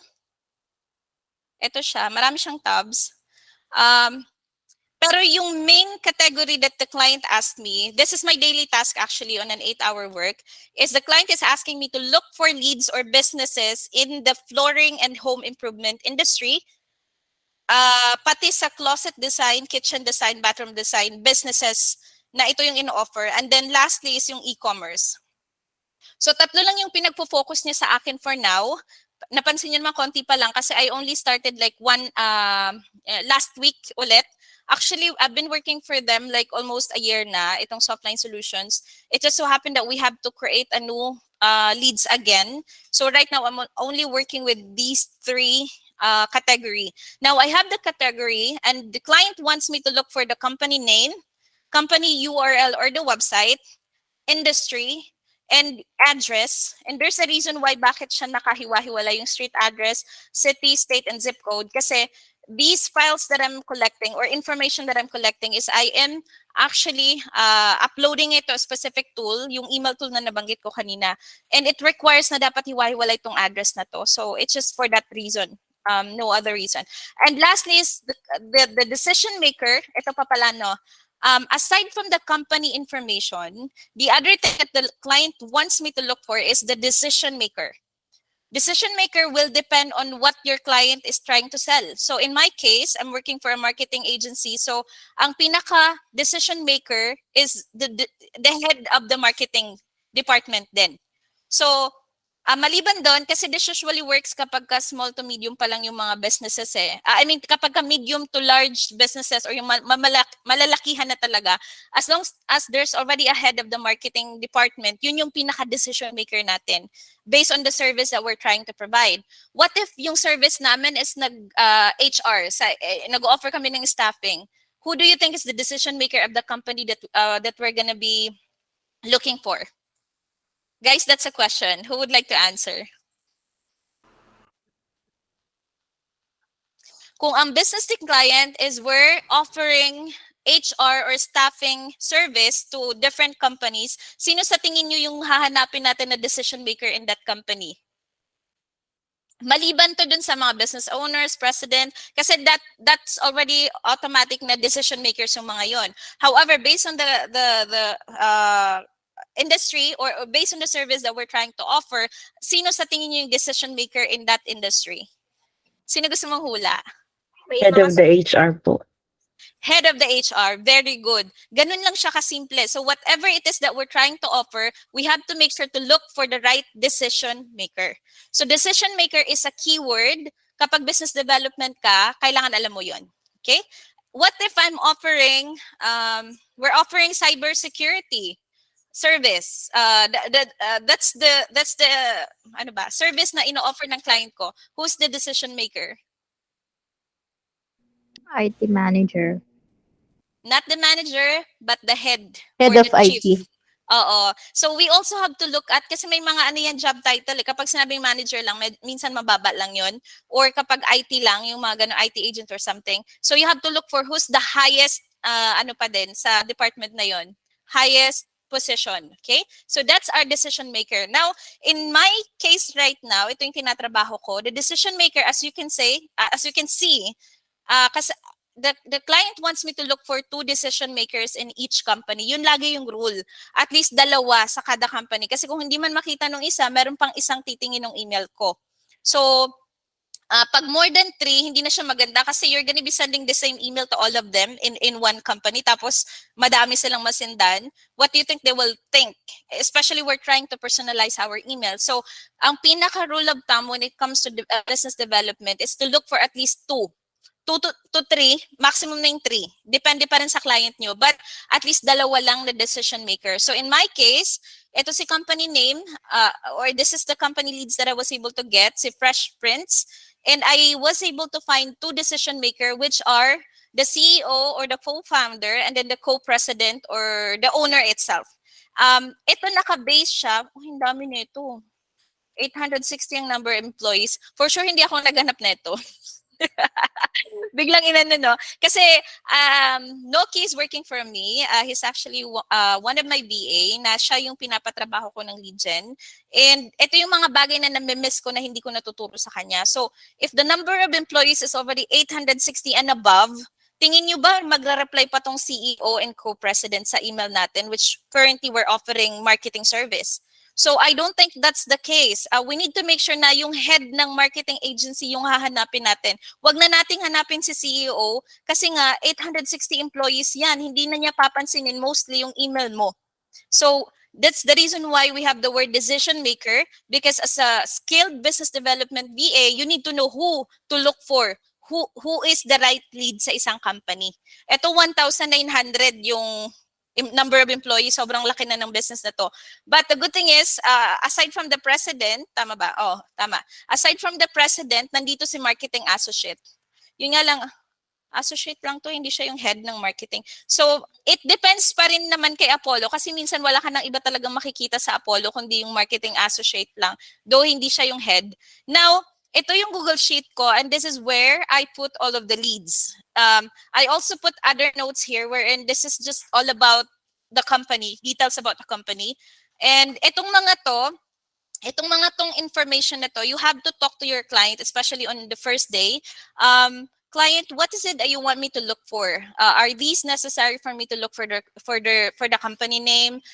Is it necessary for me to add addresses? Mga ganon. So, it's gonna be you and the client that will know ano ba yung mga kailangang details na hanapin mo. In my case, even the LinkedIn profile is also needed. LinkedIn profile. So, nandito rin siya. Meron bang question? May narinig ako eh. May tanong kayo? Ang question nila, paid up po ba ang Apollo? That's a good question. Uy, kayo talaga, di kayo nakikinig ah. Sabi ko, bawal chat. Kasi hindi ko nakikita yung chat nyo. So, yun. Going to the question ni May, paid siya, oo, but it provides free 100 credit per sign up. So, when I started, ang ginawa ko, sobrang dami kong email na create. Good thing merong way on how to create an email without a phone number. So, kasi 100 credits or 100 emails lang yung pwedeng i-provide ni Apollo. Yun lang yung binibigay niya for free. Kapag you need more, you have to subscribe na.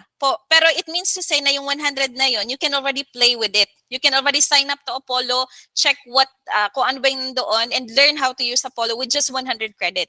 Now, kapag nag-work na kayo with the client, we will give you an access dun sa Apollo account ni SAS. Kasi our Apollo account has 10,000 credit. So you're not gonna pay anything to use the tools. All right?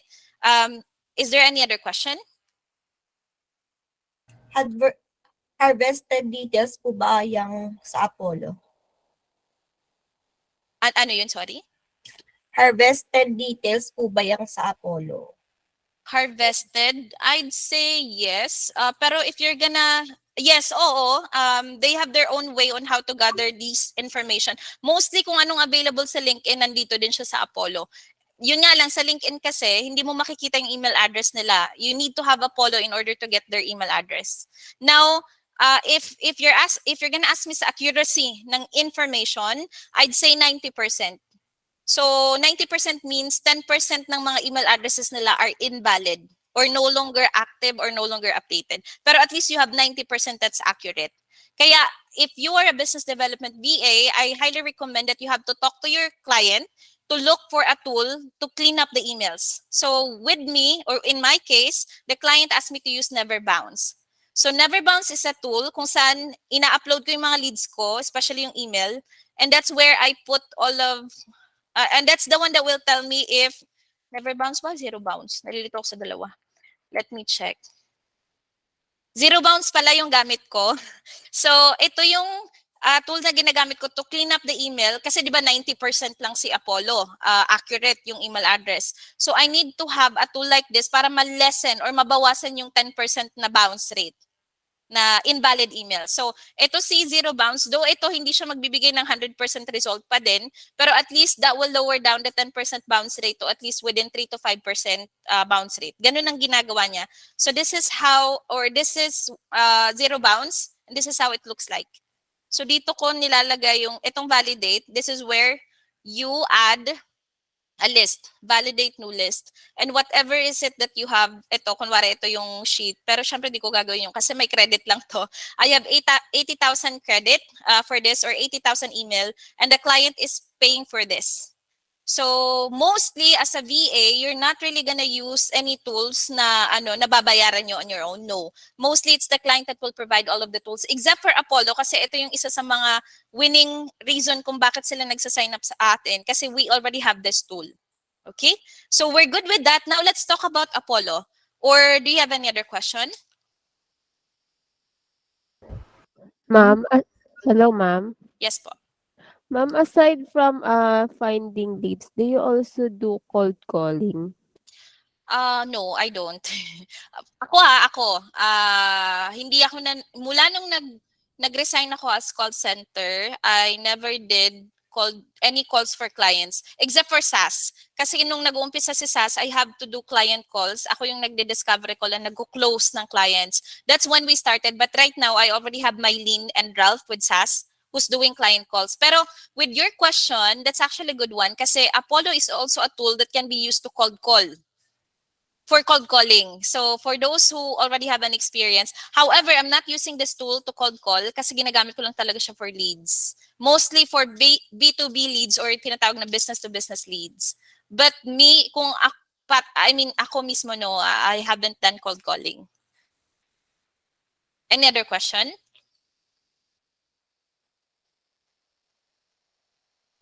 Okay. So how does Apollo looks like? Ayan. So lagi siyang nag-update actually.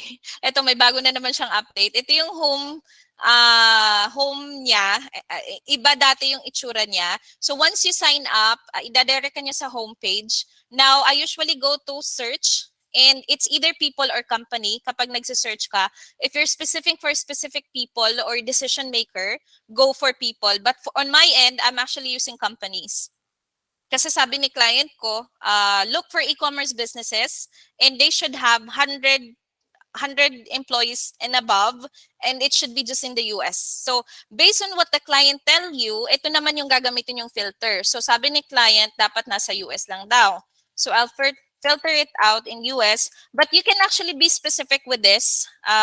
Let's say New York lang muna gusto nyong pag-focusan or yung mga big cities in the US, pwede naman. Pero right now, sa example natin, I'm gonna use yung broad, yung US talaga.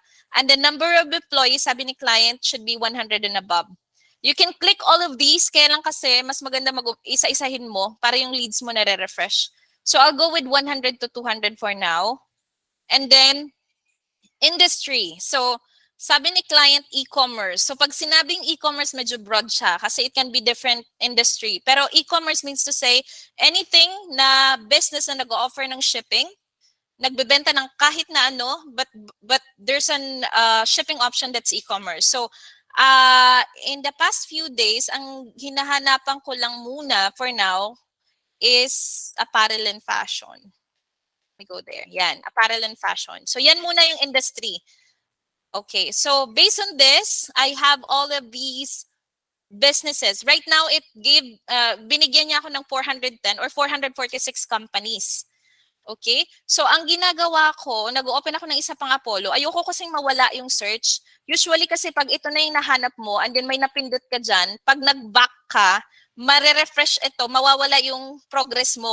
Kung nandito ka na sa pangatlo, tapos mo na yung una, pangalawa, tapos may napindot ka somewhere here, mawawala yung progress mo, magugulo. So, I am opening up another Apollo. Same login lang naman siya. Pero this time around, di ba kanina sa search field, ang pinindot ko is companies. This time, yung pangalawang Apollo ko, I'll go with people.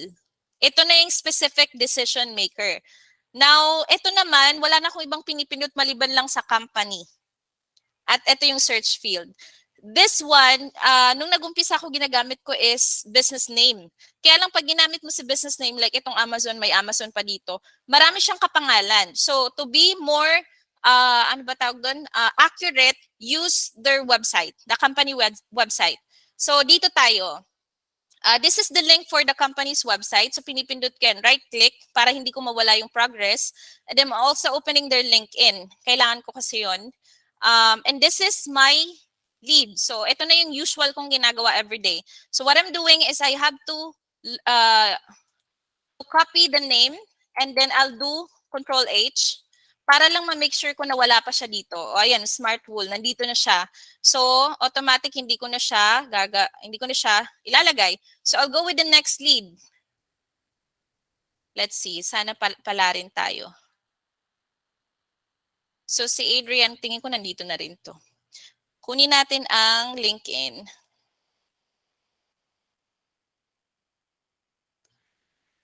Okay.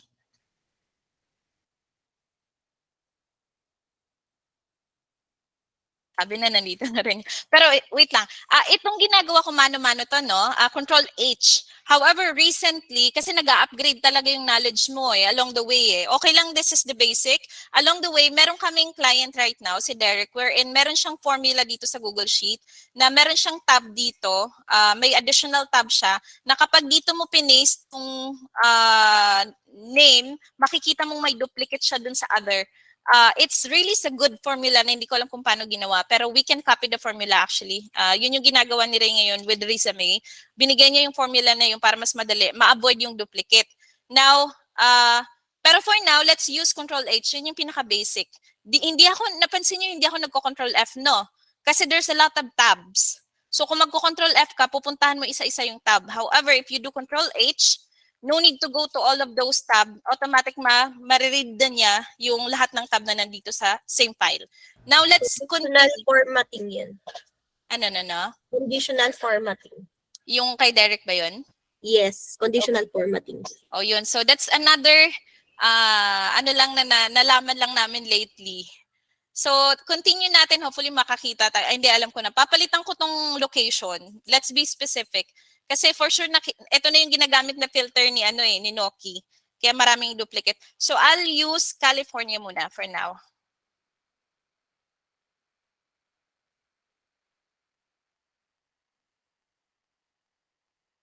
Okay, California, US. Okay, so my 103. Now, let's look at those leads. Let's open their website and their LinkedIn. So, Sir Rails. Okay. Ano ba to? Muna natin kung e-commerce to. Okay, may shipping option siya. So, pasado siya sa hinahanap ni client. Now, let's do Control H. Hindi. Magkapareho lang. Tribal trails yung lumabas. Ito lang yung kapag ganito eh. Kapag minsan, alanganin kasi yung word na Rails possible na marami siyang kapareho. Kaya pwede nyo nang gamitin yung website mismo to see. Ayan, there are no entries matching this. But to be safe, tanggalin natin yung mga yan. Okay, wala talaga. All right. So we're good to go. We're able to find one lead for now. Now, let's put it up here. So ang meron ako is yung website and yung company name na Trails. This is apparel and fashion, and this is located in Vernon, California. Pansin nyo, copy-paste lang ako. Kaya nga ito yung pinaka-closest na trabaho sa, di ba yung iba gusto nila pag nag-work sila as VA, data entry lang yung gusto nila. So the closest to data entry work is business development. But you still need, sabi ko kanina, you still have to upskill and know more about your work. Ano yung kailangan ko nga pala? Wait lang. So, okay. Now, I need the details about the company. Actually, kinaka-copy-paste ko lang kung ano man yung meron sa LinkedIn ng business. And yun na yung nilalagay ko dito sa other notes. Si client din naman nagsabi nito na it's okay to do that. And dahil si Apollo, naka-Chrome extension siya, automatic lahat ng website na naka-open, nandito yung extension ni Apollo. So, dito pa lang kita ko na yung other details about the company. So, this one has 140 employees. Now, let's look at decision makers. So, kailangan ko dalawa dito. Okay. So, close ko muna to para hindi magulo. Okay. Ay, hindi. Kailangan ko yung website nga pala. Okay. So, website lang yung kailangan ko to look for the people. Ayan. So, si Rails lumabas na.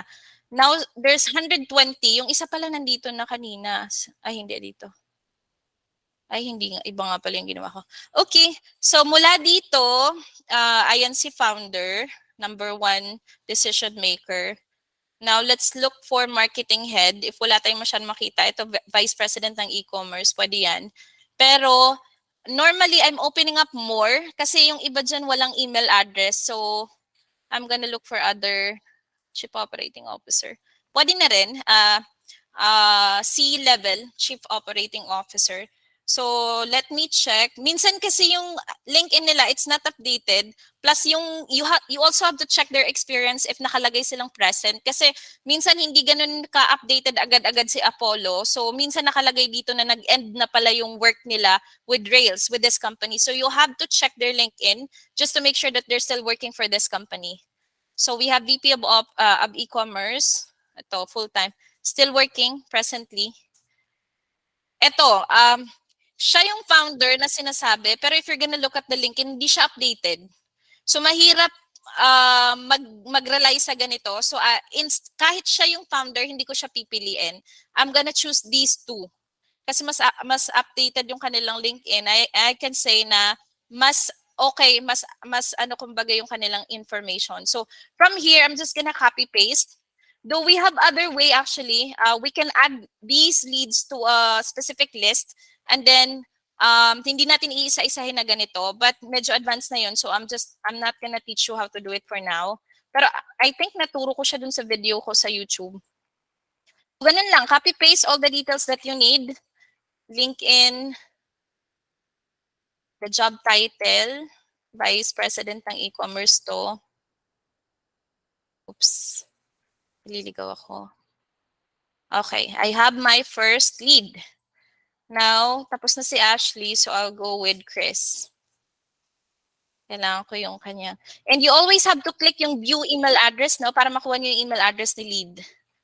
Yeah, dyan pumapasok yung inyong credits. So if you don't have any other credits na, hindi niyo na makikita yung email address. Makikita niyo yung other info, yes. Pero yung email address hindi niyo makikita. So hindi niyo rin magagamit si Apollo. I mean, makikita niyo yung other info, kaya lang kasi ang pinakamalagang information talaga na pinapahanap sa inyo ng client is yung email address. Kasi that's how we're gonna contact the leads. So kung wala yung email address, wala ding gamit yung lead na nahanap niyo. Okay, so yun lang ang example natin. Ito lang yung ginagawa ng Business Development BA, pero sobrang in-demand siya ngayon, especially sa mga current clients ni SAS. So, if you already have your CV or your resume, please make sure to update it. Update nyo siya na you already have a skill for business development or lead generation para malaman ng ating HR that you're already trained to do this. Pero if we say do this at you are really trained, meaning to say you can explain and set a demo with your client. Like if the client asks you, how do you use Apollo? Well, this is how it will work. Kailangan nyo siyang ma-explain. So, that's how we will know na alam nyo na talaga gamitin yung Apollo and how to be a business development BA. Now, the good thing is, the training is recorded. This whole training is recorded, and itong business development PA sa YouTube channel ko, you can rewatch it anytime hanggang sa matuto na kayo sa Apollo. I mean, makabisado nyo na. But this is just how it is. Ganun lang talaga siya kasimple. Now, 10:00 na, so it's almost Ken's time. Ken, pagbigyan mo ako, pasensya na. Sige lang po. Okay. Thank you. Now, do you have any other question? Web scrapping. This is another Aldrin, web scrapping. I just don't know if web scrapping can actually will actually work in getting the emails. Pwede pa siguro yung other info like website, business name, yung mga ganyan. Pero yung email address ng specific lead, yung decision maker, I'm not too sure if that can be done through web scrapping. Okay.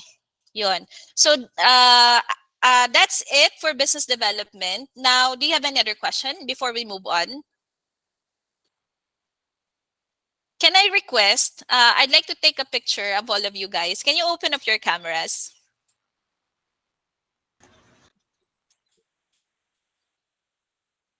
Pinapa-open ko yung camera nila. Tapos binuksan mo yung... Si Jen naman, binuksan naman yung ano. Si Jeremy naman, no? You know, that's totally okay. Kasi alam kong nasa bahay lang kayo. Hello, everyone. Dapat pala nag-request tayo kanina, open camera agad. Para nakita natin kung sino pa yung yung tulog na sa hindi pa. Shy type po kami. Ay. That's okay kasi ang kagandahan sa pagiging VA is you're only gonna be handling specific client. So, unlike in call center na iba-iba yung makakausap mo daily, at the same time, you have to work with the team, with your TL, and all other people dun sa floor, which is sometimes nagiging, ang hirap nilang pakisamahin. Naka-applied sa iba. Okay. We have 102 participants. Yun nga lang, hindi natin pala ito maaano. Jay? Makikita lahat. Po ako, off-cam po muna ako. Sige kuya, accepted. Hindi pala pwedeng makita lahat, no? We don't have a way to do that. Parang ano siya, ganun-ganun. Sige, go Jay. Kaya mo yan. Kaya mo mag-screenshot. Sige. Okay. Mag-screenshot na ako sa unang slide. Di ko na sasabihin kung sino yung mga nasa unang slide. Okay, 1, 2, 3. Smile po. Alright. Thank you. Next. Ay. Nawala siya. Naputol ko yung screenshot. Not in the right environment at the moment. No worries. Okay. Jay, hindi ko alam paano ilagay sa page 2. Ikaw din? Sige. Kung sino na lang nasa page 1, yun na yun. Alright, thank you everyone. Now let's move on. Sino na dito yung naka-experience na ano ba tawag doon? Ma-interview ng client. As in, client talaga. Do we have those? 1, 2, 3. Meron mga nagre-raise hand. May mga nag-raise hand. Ate May, mag-raise Dami hand sila. ka. Dexter, can I talk to you? Ganun no? How did the interview goes? Kumusta ang naging interview mo? Wait lang. Next. Go, sige lang. Nabigla siguro siya. Nabigla siguro. Pero si Regine Susette, would you like to share your experience? Hindi ako yun na. May iba pa po tayong Regine dito. Hindi ko po kinakausap yung sarili ko. Would you like to share your experience? Wala, nahiya na siya.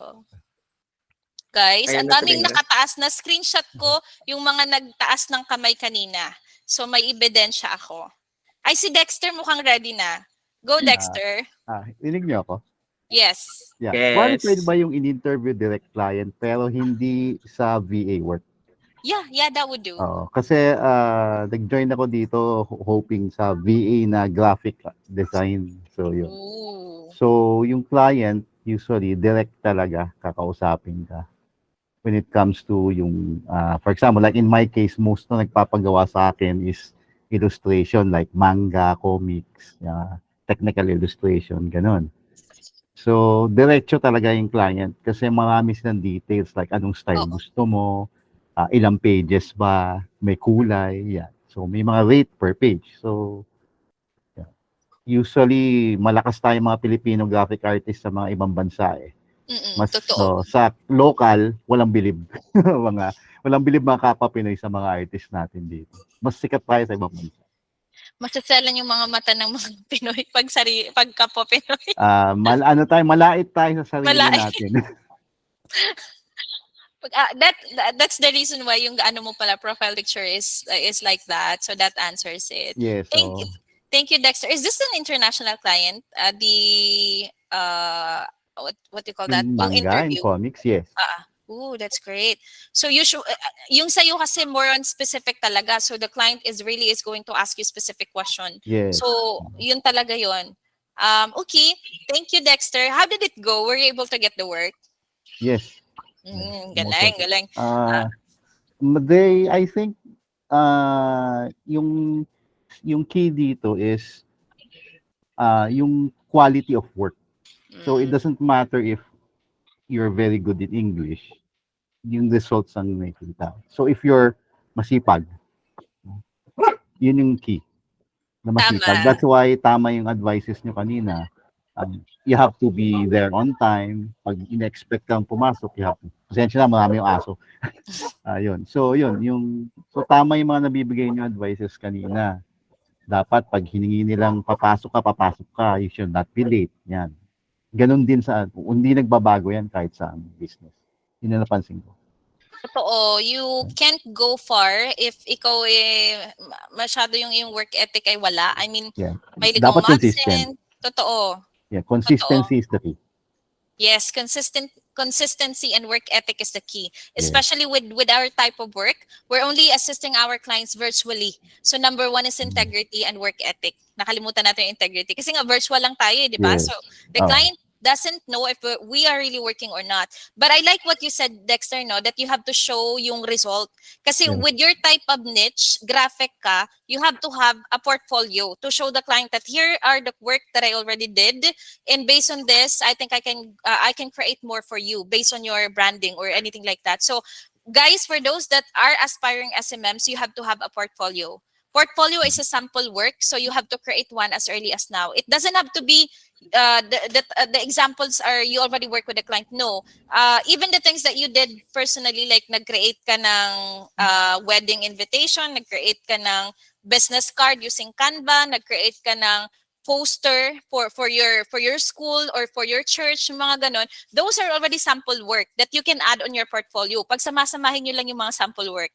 If you did some basic video editing, that's already part of your portfolio. Sa Canva, we have a lot of templates on how to create a good portfolio na talagang mai-impress nyo yung iyong client. Just take advantage of all of those free tools. Yun lang for SMMs, no? Thank you, Dexter. Can I add something pa? Sure. Yeah, Sure. for those na, kasi when you hear portfolio, even sa artist at sa mga bago sa inyo dyan, na, gusto kong mag-VA, huwag kayong matakot kung maliit or wala pa kayong portfolio. Actually, ang inaasahan ng client is, mas inaasahan nila yung integrity at yung assurance na matatapos nyo yung trabaho. Kasi for example, paano kung bago kang graphic artist? Tulad na sabi nyo nga, mabibuild nyo naman kasi yung portfolio. Huwag kayong matakot. Wala akong portfolio. Huwag kayong matakot. Tama yung mga ina-advise nila dito sa SAS. Ang kailangan nila ma-assure nyo yung client na, yes, I don't have a portfolio yet that is large. Bago pala ako. But if you can challenge them, ako ginawa ko yun para sa mga hindi pa ako kilala nun. I can challenge them. I'm saying na, but if you give me a chance, I will prove to you my work will be impeccable. Pero kailangan you have to work for it. Patunayan mo. Diyan malakas sa mga Pilipino, kaya marami nag-hire sa atin. Sa mundo ko pa lang to, sa mundo pa lang ng graphic arts to. Paano pa kaya sa inyo? So yun lang. Ay, wow. So, that's, namili pala ako ng tamang kakausapin ngayong gabi, no?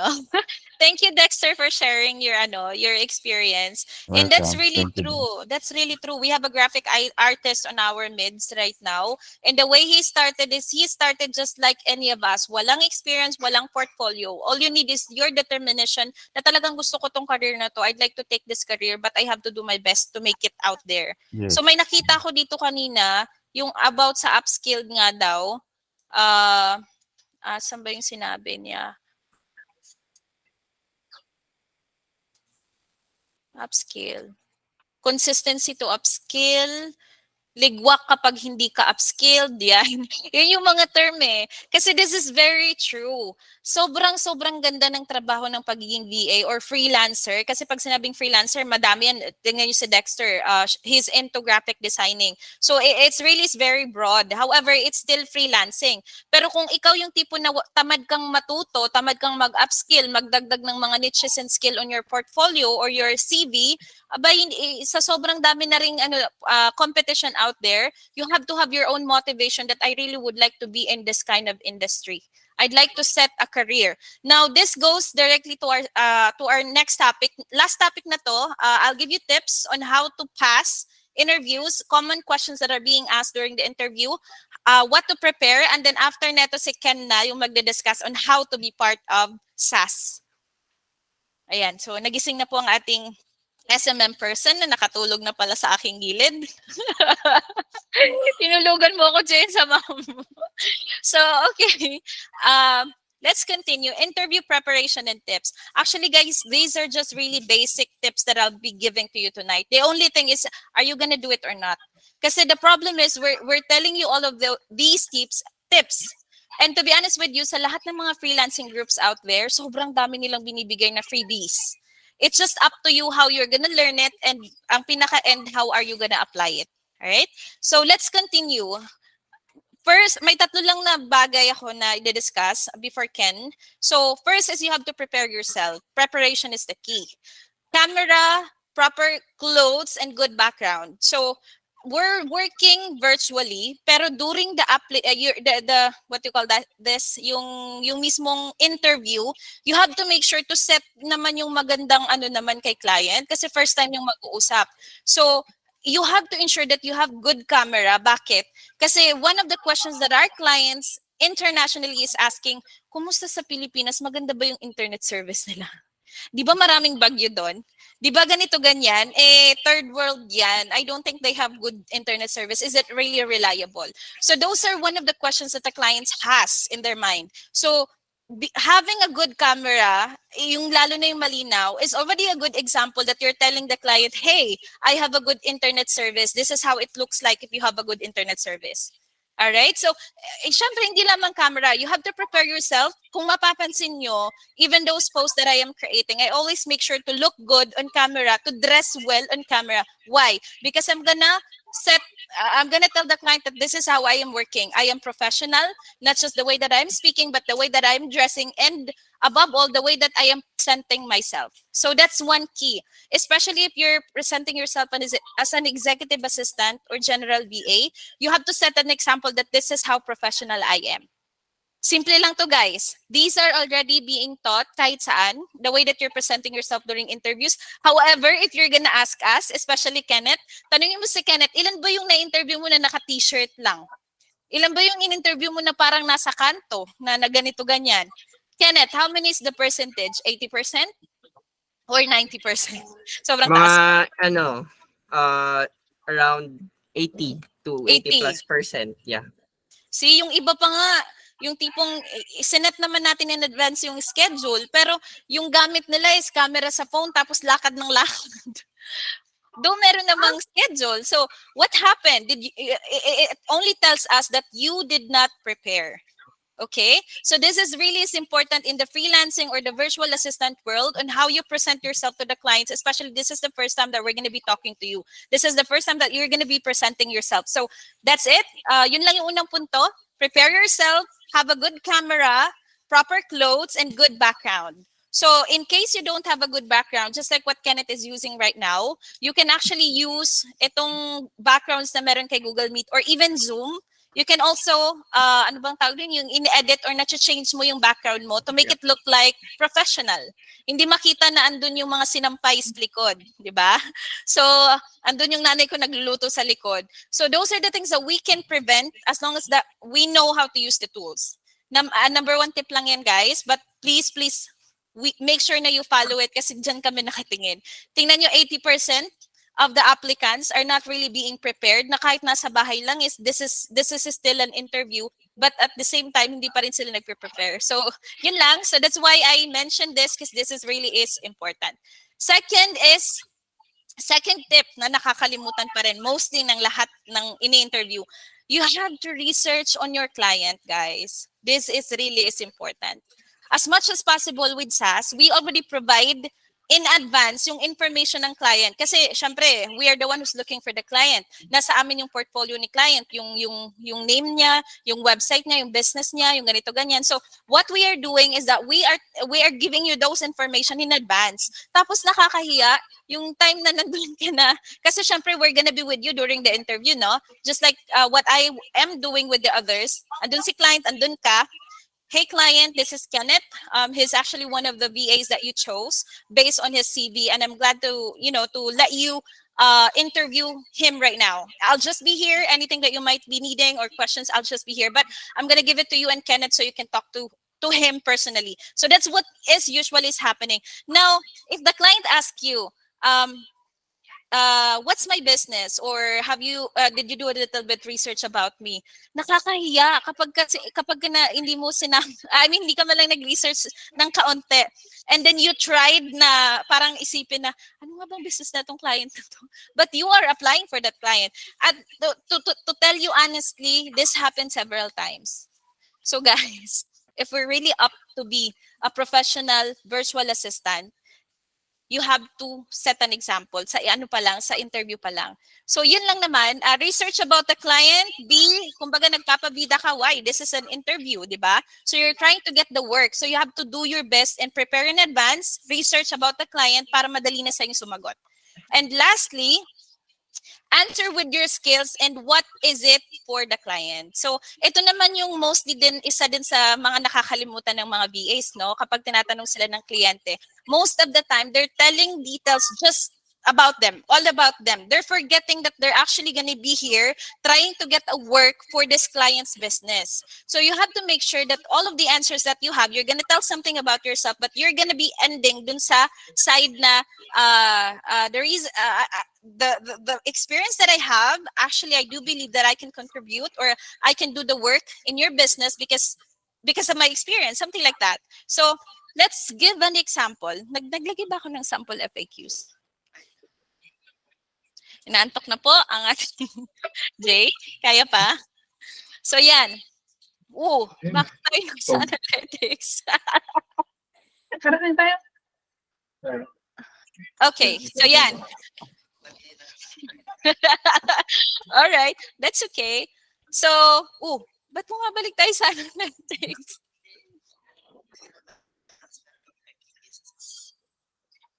Saan? Okay. So yung ano lang to, yung title, nakalimutan niya pong palitan ng title. But these are the frequently asked question during interview. Pagpasensyahan nyo na. So 3 questions that are mostly being asked. First is, tell me something about yourself. Can you do this or can you do that? Last question is, why should we hire you for this position? Sorry. So let me give you an example. The recent account that I handled is Ryan, and he's actually looking for the head of customer success department, wherein the main task is that his or the VA needs to call all of the current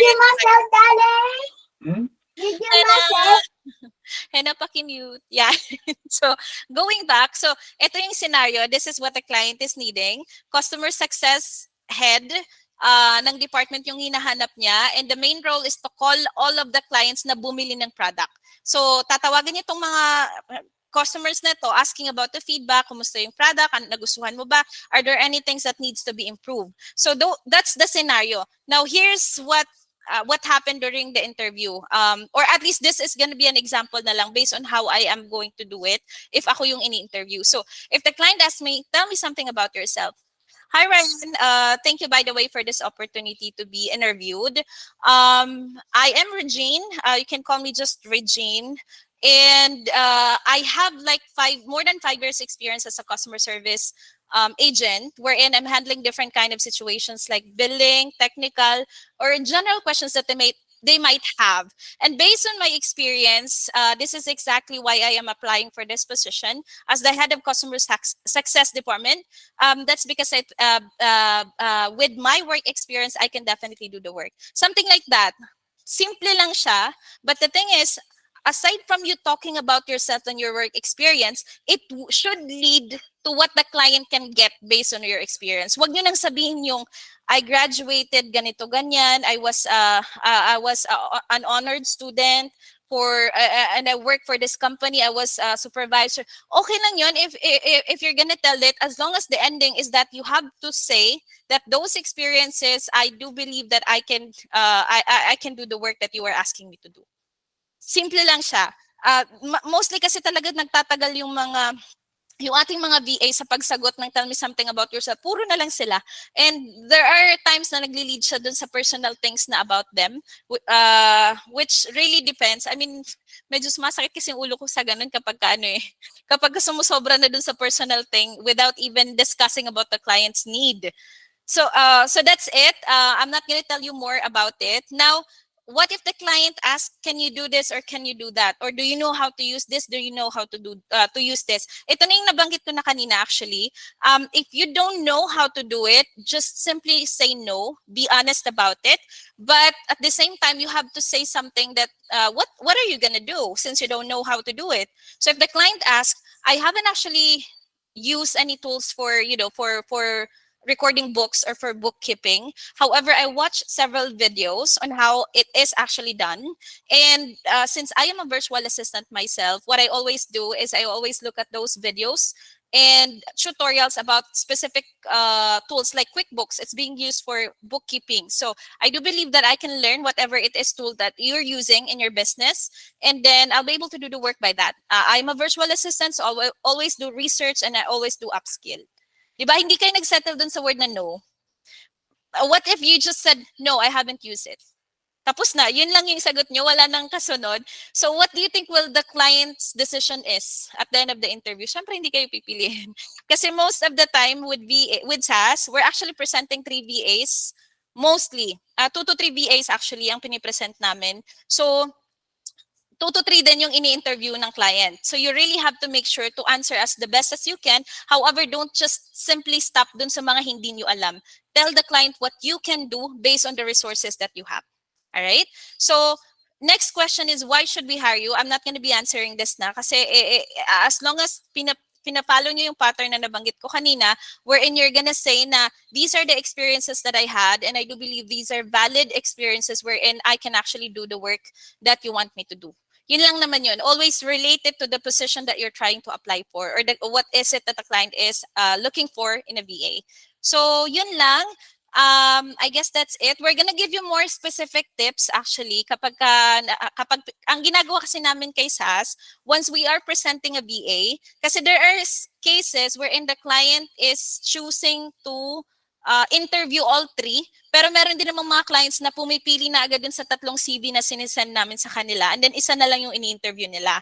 So kapag ganun yung case, what we're doing is that bago pa yung interview with the client, we're prepping up this VA, we're giving tips, and then inaaral namin, parang niro-roll call yung possible questions that can be asked. At the same time, ano ba yung mga tools na dapat you know para matulungan ka during the interview. So ganun yung ginagawa namin with SAS, okay?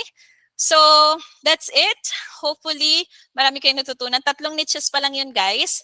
If you're still interested for other niches like accounting VA, ano pa ba yung mga other niches that we offer? Digital marketing, medyo mas ano na to, mas advanced. Google Ads, SEO, mga ganon. We have an in-depth training coming up. We actually have the head of training department. I'm not too sure if he's here right now. We have Elaine, and he is heading our training department, wherein he is going to give you more in-depth training if interested pa kayo dun sa other skills. However, right now, those 3 skills that we discussed are what is needed by the clients that we have right now, okay? So I'm gonna give it to Kenneth to discuss the next step if ever you wanted to become one of the virtual assistant of SAS. Thank you, everyone. Kenneth. Hello everyone, good evening. Thank you very much for staying with us throughout this training. I hope you learn a lot. Sana marami kayo natutunan dahil ito ay something na bigay talaga ng ating company without fee pa ito, unlike others. So I'm very happy na marami yung nag-grab nung chance. Anyways, I would like to discuss the recruitment process para alam nyo rin kung ano yung mga pinagdadaanan ng ibang napagdaanan na ito at ng mga magdadaan pa lamang dito. Okay? So, next slide please.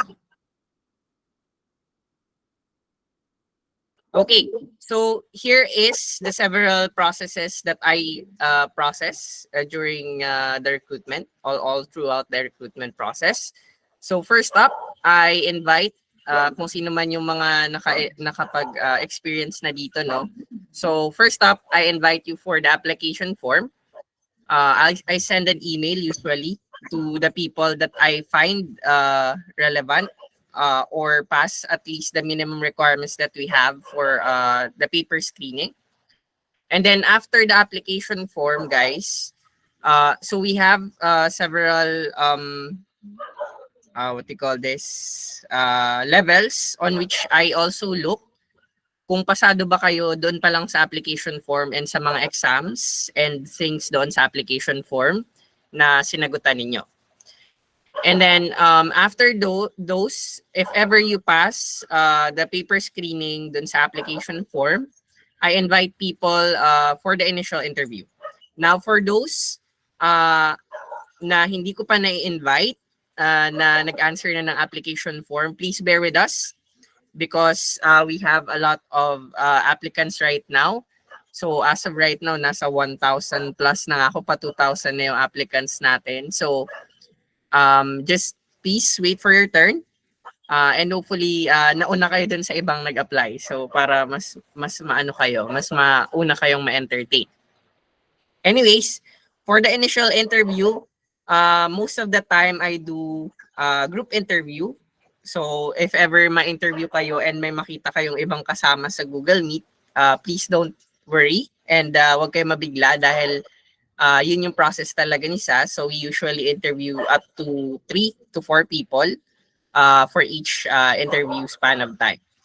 And then after that, if you pass the initial interview, we will now go to the skills assessment test. So it's a test on the Google form on which this test checks your ability as a future virtual assistant. So yung mga questions doon is specifically for virtual assistants. There are also tasks there that would also check if you are good or pwede ka dun sa isang specific niche.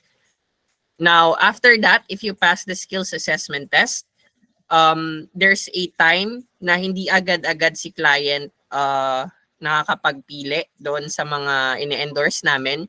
And while we're waiting for that, we offer this kind of training, so free training. So some of you here in this training is nakatapos na sa initial interview as well as the skills assessment. Meaning na nag-aantay na lang tayo ng client para sa inyo or actually na-offer na namin yung profile ninyo sa client and we're just waiting for you to be chosen. Now, as per what I've said, kung sino man yung mga na-initial interview ko na, if ever na wala kayong nare-receive na update galing sa akin and na endorse na kayo sa client, it just means that either the client doesn't answer yet or you weren't chosen by the client. But you are very open to seek an update from me. So pag nakikita ko naman na nagsisik ng update, nagre-reply naman ako. Anyways, next slide please. Okay. So the next step is the client matching part. So as I've said, kapag nakapasa na kayo sa initial interview as well as doon sa skills assessment test, we now then create your profile and match you with the possible clients natin. So depende sa niche ninyo, sa strengths and strengths ninyo during the interview, we offer you to clients na we think matches your abilities and skills.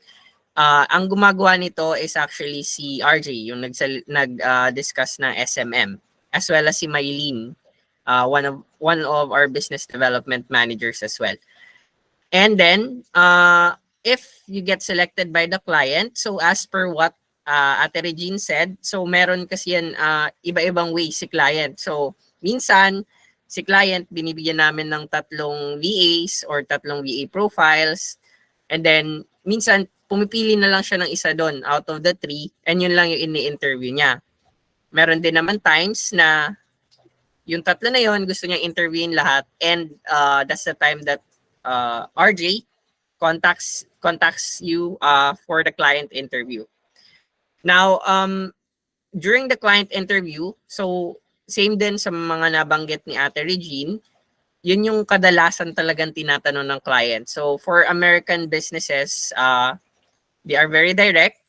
They want to know what's in it for them kapag kayo yung pinili nila. So very crucial. Sana nakinig kayo dun sa mga tips ni Ate Regine. Dahil yun yung usually na talagang binabanggit ni client kapag in-interview ka niya or tinatanong.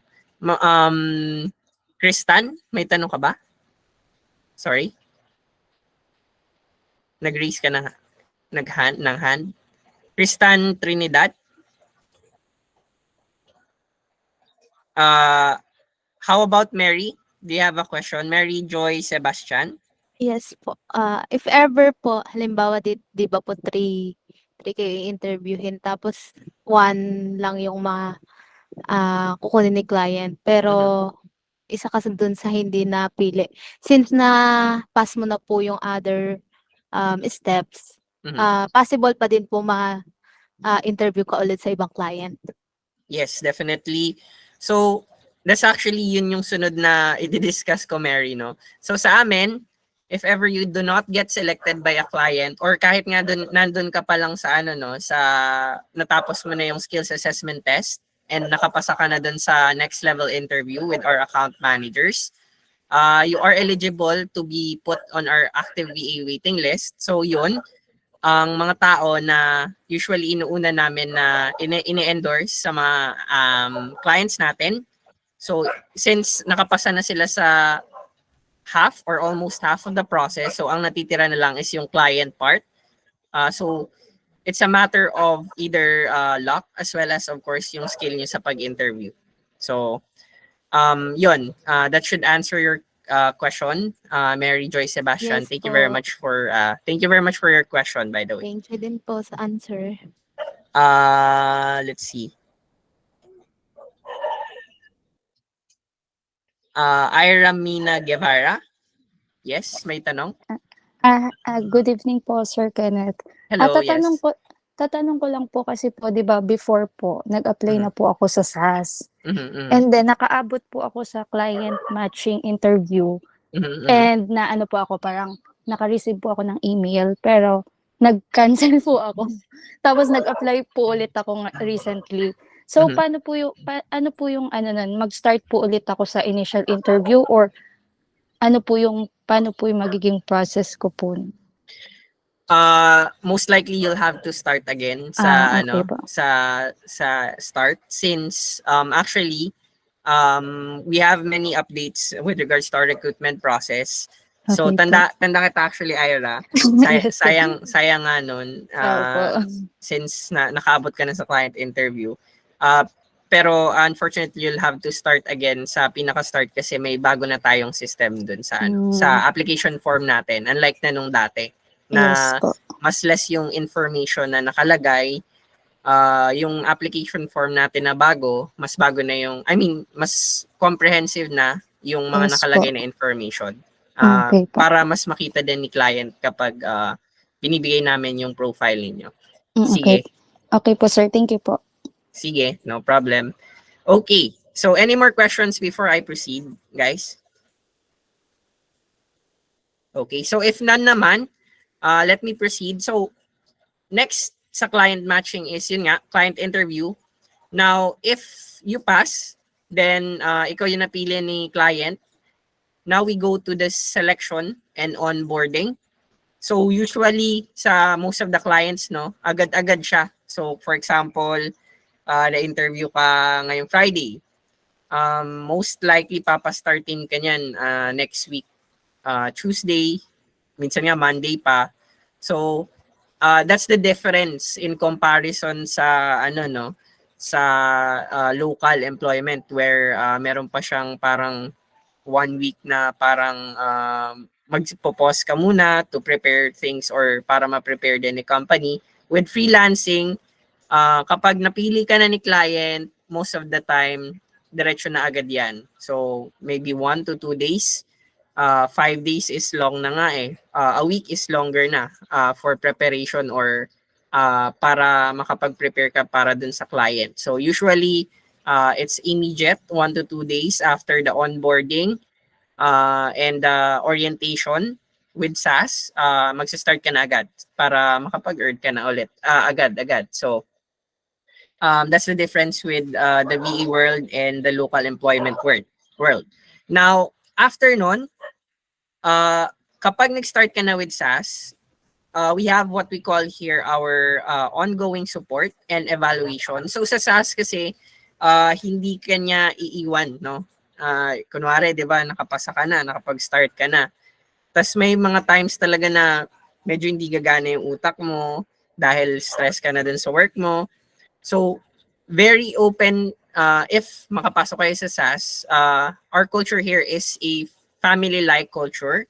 So, we have several communication channels where you can ask for support. Even our founders are very open to give their support, 101%, so long as kaya ng oras nila. Sila pa mismo minsan yung sumasagot dun sa mga tanong or katanungan ng mga VAs natin. So, with that, hindi ka maiiwan sa ere. But, we should always remember na as a VA, we should also practice being self-sufficient. So, may mga times talaga na hindi ka makakaroon ng support or hindi available kung sino man to support you. Pero, ang kagandahan naman sa being VA or kapag napili ka ni SAS, ibig sabihin you're a person that is self-sufficient, somewhat independent, self-starter, meaning na may kakayahan ka to learn things quickly, research things on your own if kailangan, and learn new things kapag kailangan ni client. So, if you pass up until the client matching, that means you're a person like that. But, of course, we still have our support from time to time.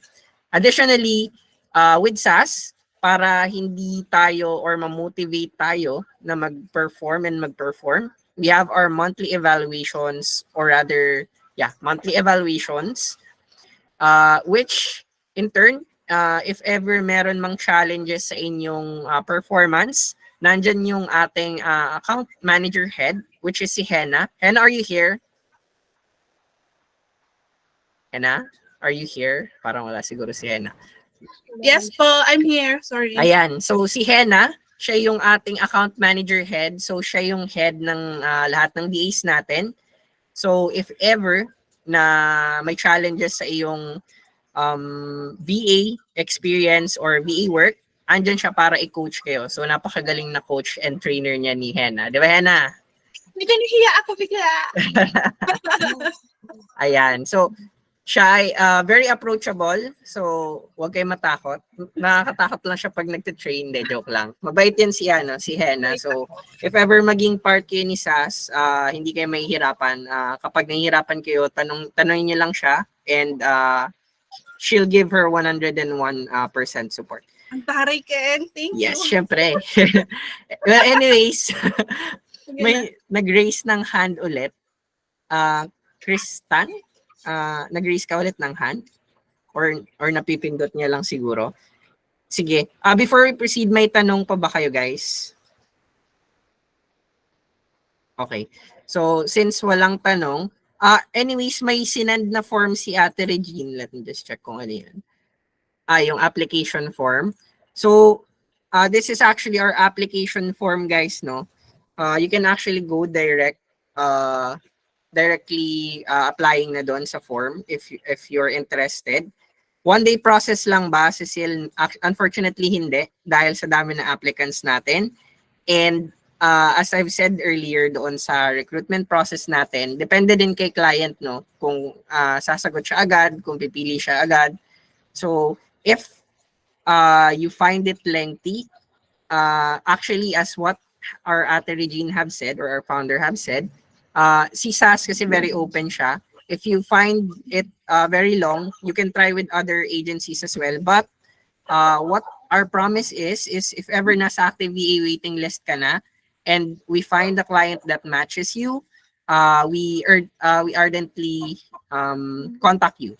Actually, ako yung nagko-contact nun. So, I usually call, text, email kapag may client na nagmamatch sa'yo and nakita ko na match ka dun sa client, yun, kino-contact ko kayo agad-agad usually. And alam naman yun ng mga naka-experience na. Also, we have several channels that we use para mag-gather yung mga nasa waiting list natin. So we have our Messenger channel, Facebook Messenger, which is organized by Rezami Rivera. We also have our Discord channel. So kapag nasa active VA waiting list ka na, we also add you to that Discord channel. So if ever na meron tayong bagong opening, which is urgent, we post it there para kayo yung pinakaunang na-update. Okay? Let's see. Okay. Meron pa ba tayong tanong dyan? What's the rate po in shifts? So ang rate namin, NIMG. It depends actually on the client that we have. So we have two starting rates. So meron tayong tinatawag na regular or starting VA and meron tayong premium VA. Now sa regular VA and premium VA, of course, meron yung difference sa sa starting rates. Starting rates are or will be discussed kapag nakapasa na kayo sa initial interview. Shifts is there is no standard shift, but what's standard is it's graveyard shift since we cater to US clients. So almost always or always it's graveyard shift. So it's either 8 to 4 8 to 5 8 p.m. to 5 a.m. If part-time ka 8 p.m. to 12 a.m. Depende no. Again, it depends solely on the clients. Now, next question, dun sa part portfolio, option to skip CV nilang lagay ko. Zaira, that's okay. So pag wala pang portfolio, yes, you can just add your CV muna. 4 days ago, most likely hindi ka pa nakakasama dun sa mga na ko. Nakita ko na yung emails since madami nga tayong applicants. Luisa Rasco, question lang po, do you accept po part-timers? Yes, because we have clients that are asking for just part-time. But there are times na yung mga part-times na yun, pag nagagalingan si client, full-time nila. So you should also check if you can do that. Because if not, then most likely, kailangan mo niyan give up ng isa mong work. Pero yan, meron tayong mga part-timers. Jobel Lee, what are the benefits po? So, dinidiscuss ko yan sa pag-initial interview, no? Jobel, for freelance industry, no? One con is, unlike the regular employment, there are several other benefits such as yung government benefits nga natin. Meron pa nga yan mga leave credits, etc. But with freelancing VA, our best benefits is it's permanent work from home.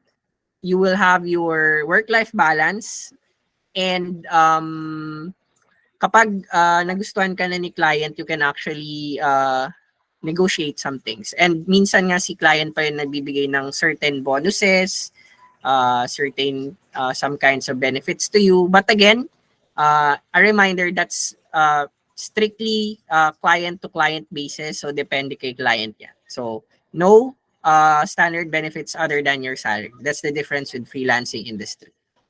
If you want to have your government benefits, you'll have to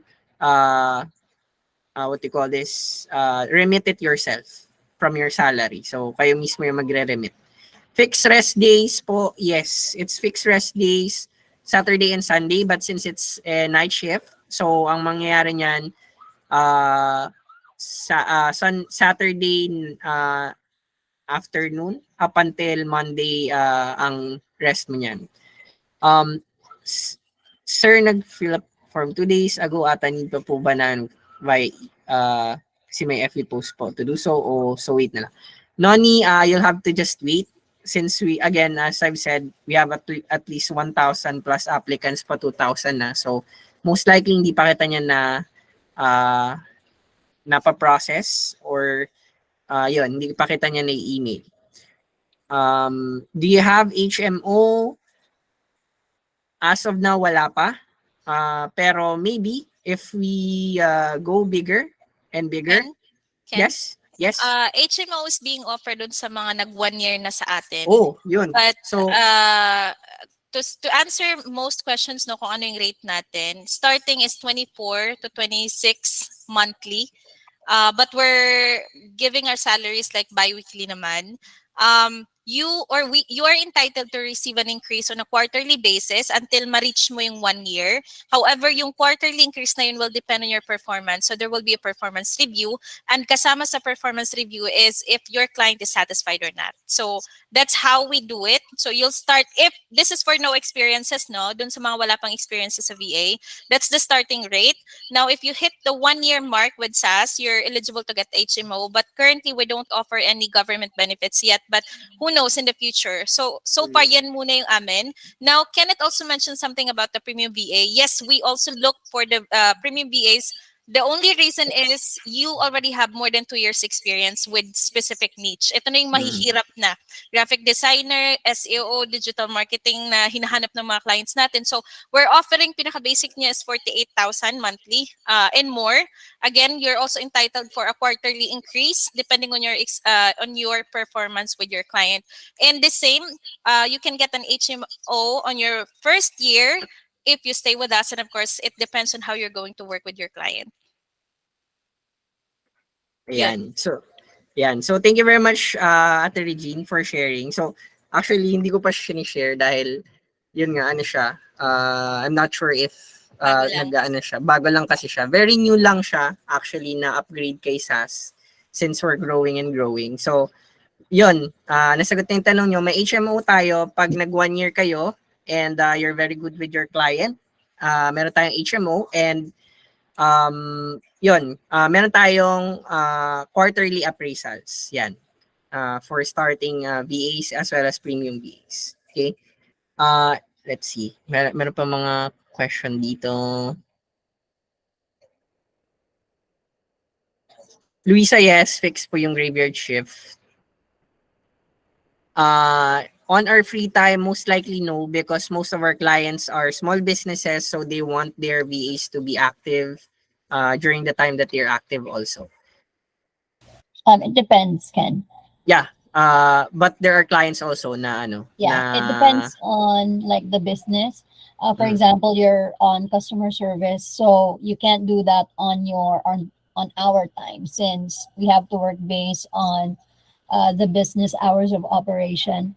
But there are some clients who will allow you, for example, you're full time. They will allow you to work 4 hours Eastern Standard Time and then 4 hours based on your time, which is Philippine time, as long as you can deliver. It will really depend on the client and how you talk with them. It's something that we also advise clients during our discovery call. If whatever time frame they prefer you to work with, you just have to basically talk it out with the client. If you're an SMM, then most likely you will have your own flexible time at some point. But to start off, it's something that we do not really inform you to do. Basically, you have to observe first the business, the client, the client's attitude, if how they would want to work with you, test your chemistry. Working chemistry in a client VA relationship is important, guys. So we have to build that first. Thank you. Ayan. Thank you very much, Mylene. So, as I've said, si Mylene is also one of our client acquisition team. So, siya yung nag-match din sa inyo with the client. So, yan. That's a straight up answer for that question. So, as what Mylene said, at first, you can't really negotiate your working hours, but depending on your relationship with your client and with your performance as well, pwede siyang mapag-usapan in the future. But as of now, or if you're starting, then it's fixed. Yes. Okay. Any more questions before I pass it back to the next presenter?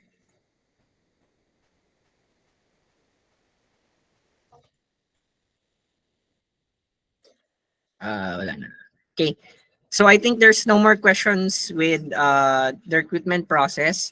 So if ever that you're done with this training and yung mga tasks na binigay sa inyo, that's actually a certificate already that you already have a knowledge or training experience at basic. So you're already eligible for at least some of the niches that we possibly offer to our clients. So don't hesitate to apply once you complete this virtual training. Thank you very much, guys. What if po pala the client ended the contract? Okay. May pahabol pang tanong si Nim. If the client ended your contract, that's actually depending on your performance. So meron naman tayong evaluators of your performance. If it's something that's not with regards to your performance, then we are very happy to give you another client. But if it's with regards to your performance, then pag-usapan natin. Saan po namin makikita ang training task para sa certification? I think the best one to answer that would be Ate Regine. What if po natanggap sa ibang company while waiting here for SAS, allowed po ba double job? As we've said, we are very open for you to having another job so long as if you get or get hired in SAS, hindi siya hindi mag-clash yung oras niyo dun sa current job ninyo and sa job ninyo with SAS. But most likely, Zaira, you'll have only part-time niya if you have a job already on outside SAS. Saan po namin nakikita yung task assignment? Si Ate Regine makakasagot yan. Okay. Ate Regine, I think that's all for me for the human resource department. Thank you, Yan, Ken. So we have 6 more minutes. Galing, galing. So we're on time. Nakakatuwa naman. Now, for your question about the assignment, I can't find any assignment to give you sa EA side, sa executive assistant. So I'm just gonna give you 2 assignment. You can complete this until I think this is too easy. So I'll give you until Wednesday next week for the due date. Kasi we have to prepare your certificate, so at least we can give it to you by Friday next week. So due date would be, wait lang, check ko lang yung date. So Wednesday next week is May 31. So that's last day of May. Pagdating ng July, bagong taon na ulit. Meaning to say, you receive your certificate of completion, bagong tao talaga. Ano bang term? Saan ko ba nakuha yun? So wait lang. May, ano ulit yan? May 31. Okay. So here's your 2 assignment. Wait lang. Ilalagay ko sa no, para ma-copy nyo.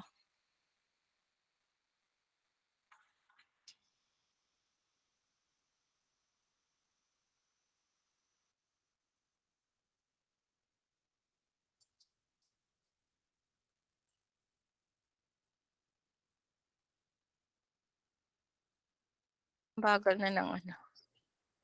Okay. All right. So here it is. For SMM part, you have to create a hiring post in Canva. Anything about hiring, looking for barbero na magaling magsalita, ganun. Looking for ganito, ganyan. Anything about hiring post. Second is find 10 leads in e-commerce industry. Put it, ano ba itong pinagsusulat ko? Put it into Google Sheet. Add details like the company name, website, decision maker, and email addresses, and all other details that you can find, like yung LinkedIn, or ano pa yung sa tingin nyo na importante na malaman ng client nyo. And then you have to send it to, wait, Jay, yung ano mo, yung email mo ulit. Ano nga ulit yun?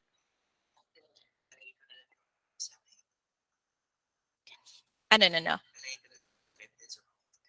Yung Drive. Okay. So, si Jeremy yung ating moderator sa group, sa Facebook group. So, he is going to share a Google Drive in there. So, that is where you're going to put all of your outputs.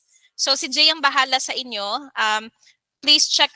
Siguro naman tomorrow meron na yung Google Drive. So, you can start putting all of your outputs in there or your assignments. And once we receive it, by Friday next week, we're going to give you your certificate of completion for the 3 trainings that we did today. Okay? So yun lang. Thank you everyone for joining us. Our main goal is to help you get started with this career or the virtual assistant or freelancing world, and hopefully makita nyo na yung iyong dream client soon. And yun lang, hopefully makita rin namin kayo as one of our SAS VAs then. God bless everyone. Good night. Thank you po. Good night po. Thank you, guys. Thank you. Good night. Thank you po. Good Bye. night po. Thank you. God bless. Thank you po.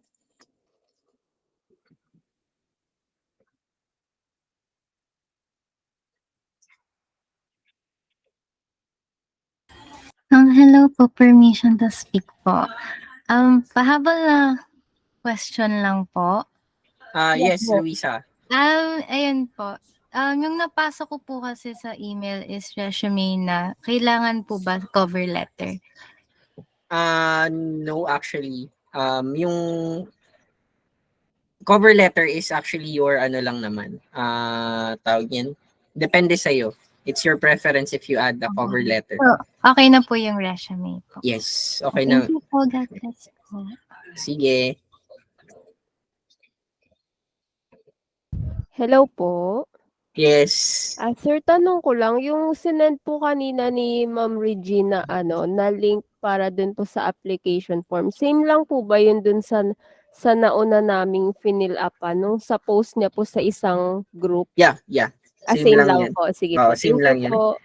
Para yun dun sa mga... mga sa mga hindi pa nakapag-apply na gusto mag-apply. Yes. Okay po. Thank you po, sir. Salamat po.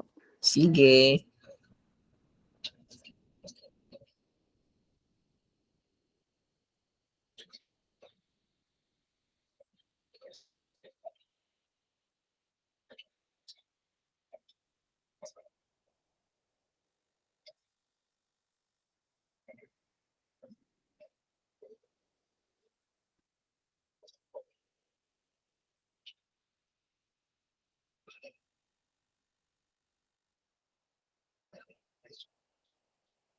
Ken, Yes, yan. I remember that we endorsed a couple to AJ Sagroy for I think he's looking for SMM, diba? And so I need those people so that I can endorse them sa mga na-close ko. I am looking for 2 SMM, 1 part-time, and then 1 SMM GBA full-time. Okay. Ano ko na lang, add ko na lang dun sa natin, sa board. Yes, my board is updated. Ang galing ko kaya. Sige. But can we prioritize yung kay Tony? Yes, we can. I think Ella already sent the invoice for the fee. So, Talaga? Sige. yes. Ano ka ba? Pang birthday ni mama ko yun.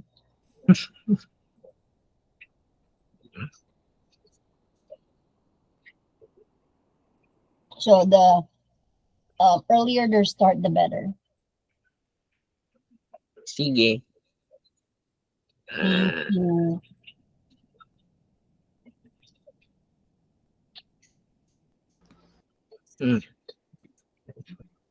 May mga questions pa daw?